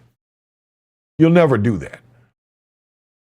You know why? Because people have been playing for the National Football League for years, and they have to stand up every time that a game goes on. They got to sing the Star Spangled Banner. They got to take their freaking hats off. They got to do all of those American things that we've built up for over the years. So you're not going to out-American the fucking NFL. Their logo alone has stars and blue and red and all that. They will Americanize the shit out of you. Their halftime show, sometimes it's this, sometimes it's that. I'm going to tell you right now, I had to sit through Maroon 5 some years ago, and I haven't recovered. Okay? I got past it, but I never recovered because I'm not a big fan of Maroon 5. But did anybody ask me about whether or not I wanted to hear fucking Maroon 5? No. They just said that's who's playing. And I had to deal with it. And granted, they had a couple of co-stars that I was cool with, but I was just not trying to hear Maroon 5 as the Super Bowl people. Because there were so many other huge artists that year that I think would have done better. But I got over it. You see what I'm saying? Then now here we are. We have allowed an organization to try to shit on the NFL and try to out-American the people that supported the NFL. Even the ones that didn't like the halftime show. You think Bad Bunny's the first halftime show that a person didn't like? I'll tell you what, There was a halftime show with J-Lo and Shakira a few years back. I didn't understand half the shit they were saying, but they was jiggling and twerking and it was dancing. And that's all I needed to see. Because most of America's like me. We just need one thing that's halfway stimulating and we're good. The Bad Bunny show, you could have probably watched that with the volume off and been just as entertained. Especially if you didn't understand the language. Because they definitely had some thick ones out there moving.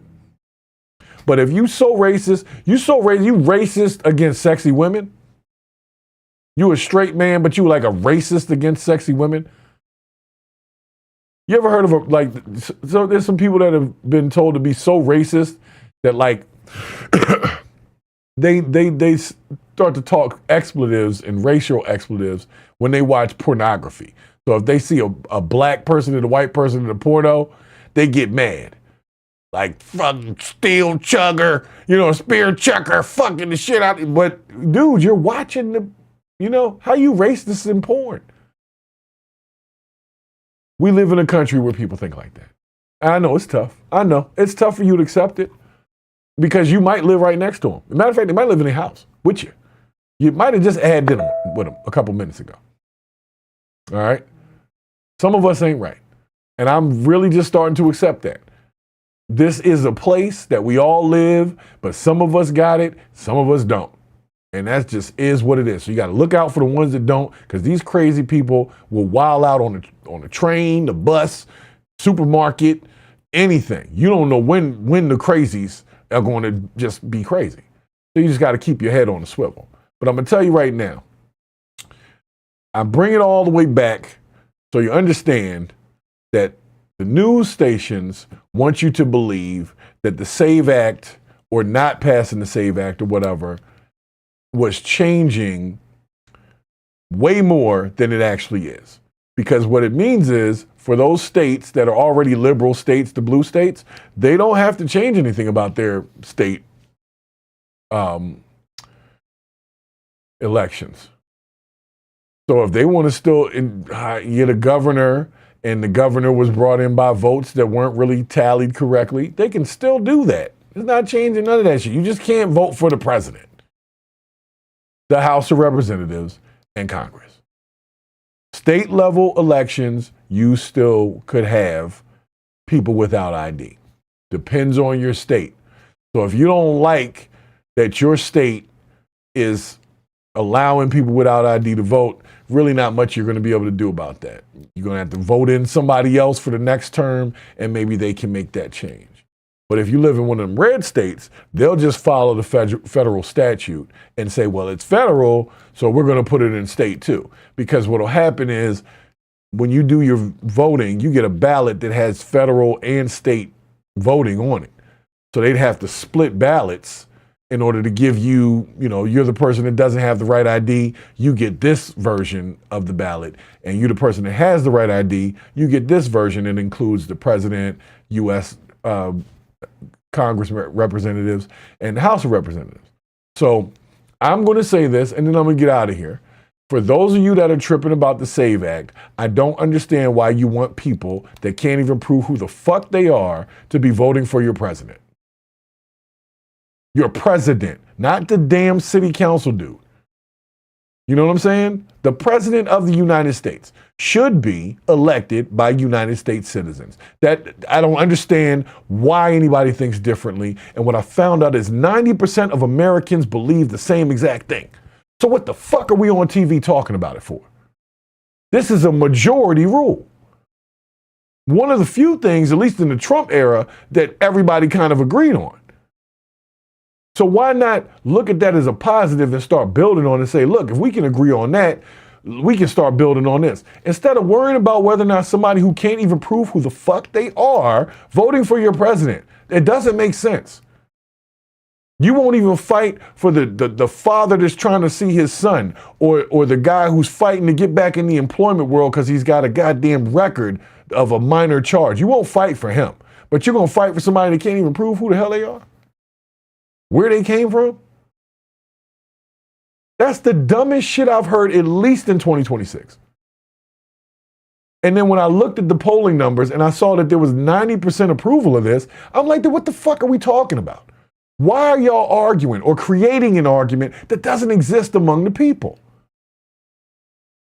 Why do you want people voting for your president who don't live here and can't prove that they're supposed to be here?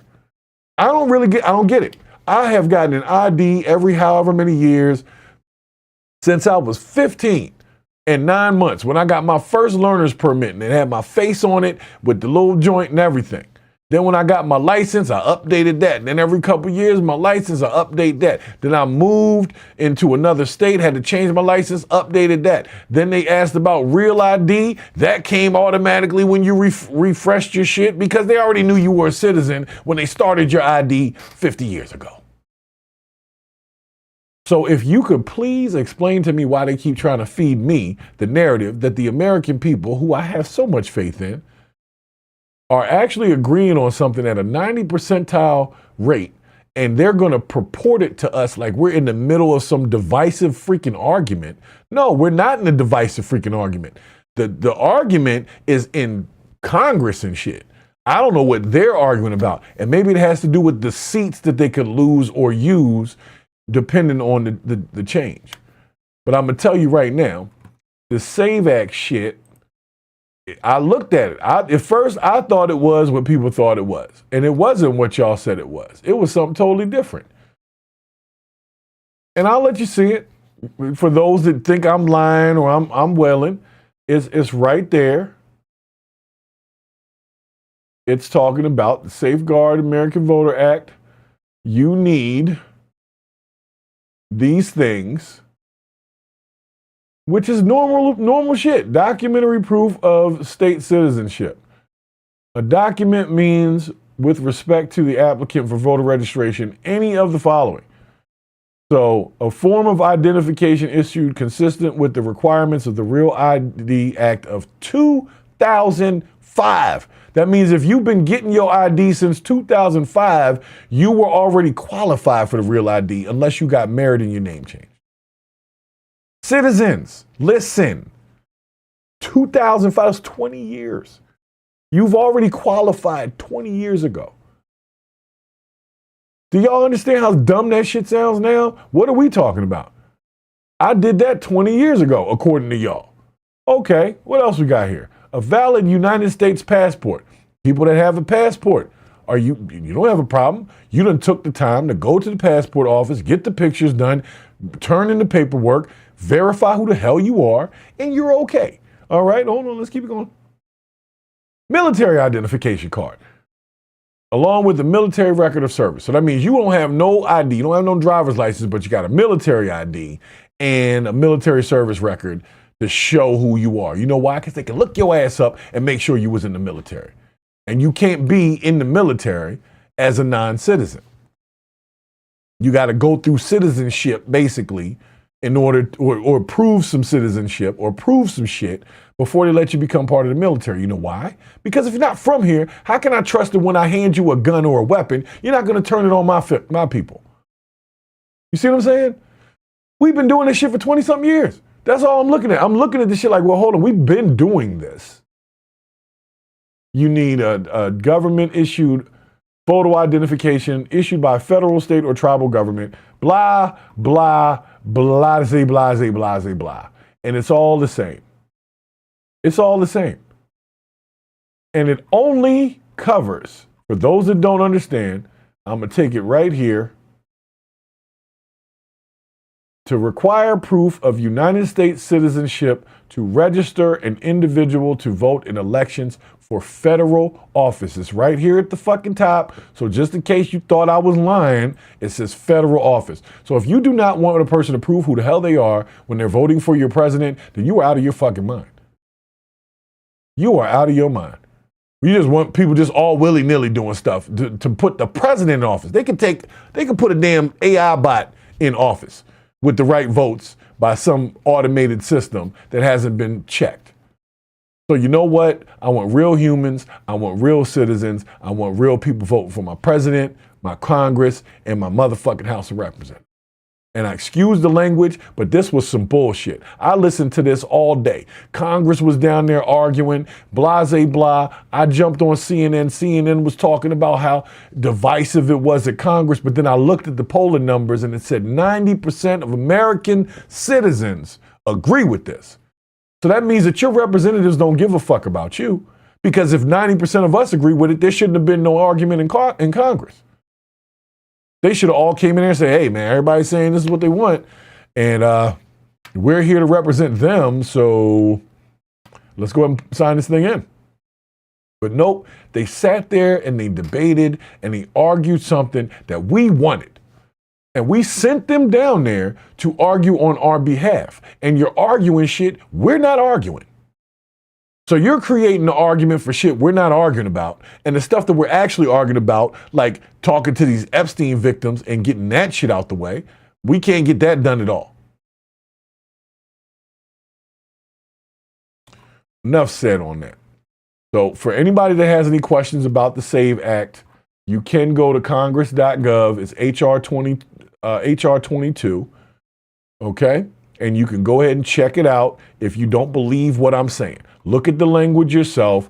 You've been doing this shit since the 90s, most of us. Anyway, we're just unconsciously doing it. So if you are 50 plus years old and you don't have an ID and you don't have a way to get to an ID or an office, and you don't know how to use the internet, and you don't know how to get them to mail you your birth certificate or prove who you are in that regard, and you don't know how to get a copy of your freaking social security card or whatever it is you got to do. If you don't know how to do any of that kind of shit, then I don't want you voting for my president, because you are a freaking idiot and you shouldn't even be around civilization because you're not operating within it correctly. The only people I know that don't have IDs are people that don't want to be found. And them people are not worried about elections, okay? The people that I know with no IDs, is the reason why is because they don't want to get caught up and they get ID'd. You better fingerprint them, or because the name they give you ain't theirs. I'm telling you right now, it's not theirs. So that group of people is a whole different group. But guess what? I don't want them voting for my president either. You see what I'm saying? So this act, in a way, keeps away most of the people that I don't want voting for my president. You can vote for your little city council wherever the fuck you at, but no, this is the president of the U.S., who's always going to be voted in by whatever the majority dominant society decides. So if more white people decide than anybody else that somebody's going to be the president, I don't care how many black people you get. You can get 100% of them to vote for Kamala Harris. She still wouldn't have won. Okay? But then they turned around and blamed it on black people that she didn't win. And I'm going to tell you right now, 100% of black people could have voted for her. She still would have lost. All right? Let that sit for a second. So they had you thinking you could have changed anything, or you could have convinced a couple of your family members who might have voted differently, might have not voted at all, that you could have changed the course of that election. Y'all didn't have the numbers for it. So that was a lie. See, this is the thing. They be lying to y'all, and you eat it right up. Oh my God, black people didn't vote for Kamala. That's how she lost. No, she lost because the 74% of this country that is white decided that they weren't going to vote her ass in. Okay? That's it. So if you wanted to argue with somebody, go argue with white people about why Kamala didn't get elected, and leave black people alone. Because they still blindly voted for the brown person. They don't give a damn. I voted for Jesse Jackson one time. I didn't care that he wasn't qualified. He was the black guy in the race. I'm just voting blindly. Many of us do that. So that wasn't why that woman lost. She lost because the dominant society decided they didn't want her in there. For whatever reason. Y'all can pick a reason. Because she's a woman, because she's black, because she's got a white husband who's Jewish, da-da-da-da-da-da-da-da. But at the end of the day, it's not even up to y'all. It's up to that dominant society. So you got to be cool with them. Bringing out Meg Thee Stallion and all that shit wasn't talking to that group that you needed to get you in. I was saying it from day one, but everybody told me that because I said that, noting the obvious that somehow I was trying to push people towards Trump. I was saying this is a shitty campaign to compete with what they're doing over there. And I was right.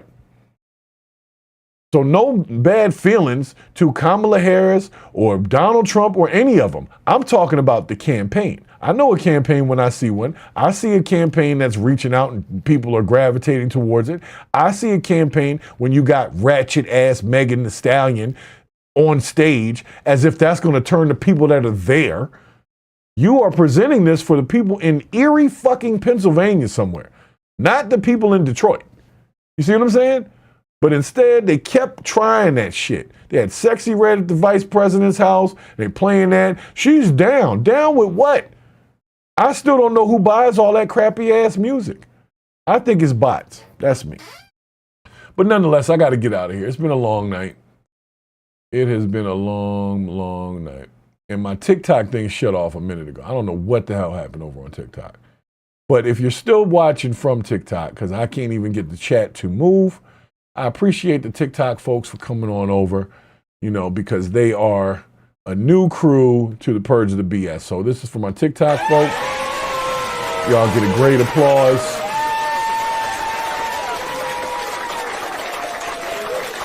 Yep. And I also wanted to give a special shout to Ascending Phoenix, who jumped into our live stream on the YouTube side. Appreciate you so much for coming in and dropping a super chat for $20. That is close to our largest super chat ever. Our largest super chat on this channel was $50. I can't remember who dropped it, but somebody dropped $50 over here. Yeah, they be dropping $50 over here. So be like them. Be like Ascending Phoenix. Be like all of them. Okay? Be like my peoples over on YouTube, like Purple Groovy. Definitely like IMZ, because she's on my YouTube side. Love her. And who is this? Insane Sins. So shouts to Insane Sins for jumping into the chat as well on the YouTube side. I didn't get to see anybody from the Twitch side, but that's because my Twitch chat never actually loaded. So somebody, if you're on the Twitch side and you have said something and I haven't responded, I'm sorry. Next time, check us out on the YouTube side and I will make sure that your chat ends up on the screen like these other ones, okay? But nonetheless, as y'all know, this is Thursday, meaning our next show is supposed to be our panel show. That's on Saturday. We're going to be doing a panel show Saturday with some relationship talk, because we did a relationship talk, or I did a relationship talk episode on Monday with my boy Shock Value over on Shock Value Radio. And it actually did really well. So I figure I might start doing that more frequently because I love music. And honestly, this whole channel would have been music review. I'd have been telling you who was trash. This would have been a lot of that. But the second I play music, they hit me all over the head with all types of copyright this and blah, blah, blah. And then they never send an actual notice to the copyright holder, who's the person that gave me the fucking music in the first place. So if somebody submits music to me and I play it on my show to let my people hear it and judge it, YouTube hits me with the strike on the copyright, but never lets the other artists know that I'm doing that so that they can say, that's fine, I gave it to them. So it's like they set me up. They be setting me up all the time. That's why I do like TikTok, is because TikTok is a little more lenient on music, DJing, things like that. YouTube is on some bullshit when it comes to that. They don't want you to do it, but you can see it all day on the feed. But the second you try it, 3 strikes, you're out. I know where I'm at, and I know who's running this shit. But one thing that I do know, and one thing that I will never forget, is that at the end, all of it is just some bullshit. And we out of here. I'll see you guys on Saturday. Peace.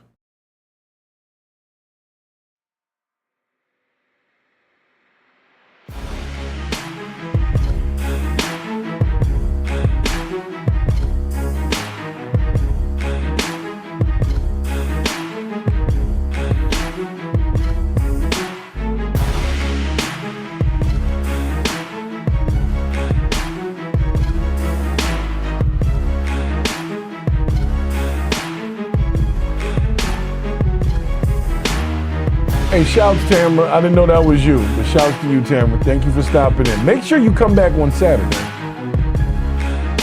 Should have Bricks and Bravo on as well, along with Genesis. And then next week I have Officer Friendly Mr. Officer Ron Gamble will be stopping in on Thursday. We're going to talk about the good old boy network that we call the police department. That's going to be a great episode next Thursday. So make sure you are here. And for the remainder of you, I'm going to holler at y'all later. Peace.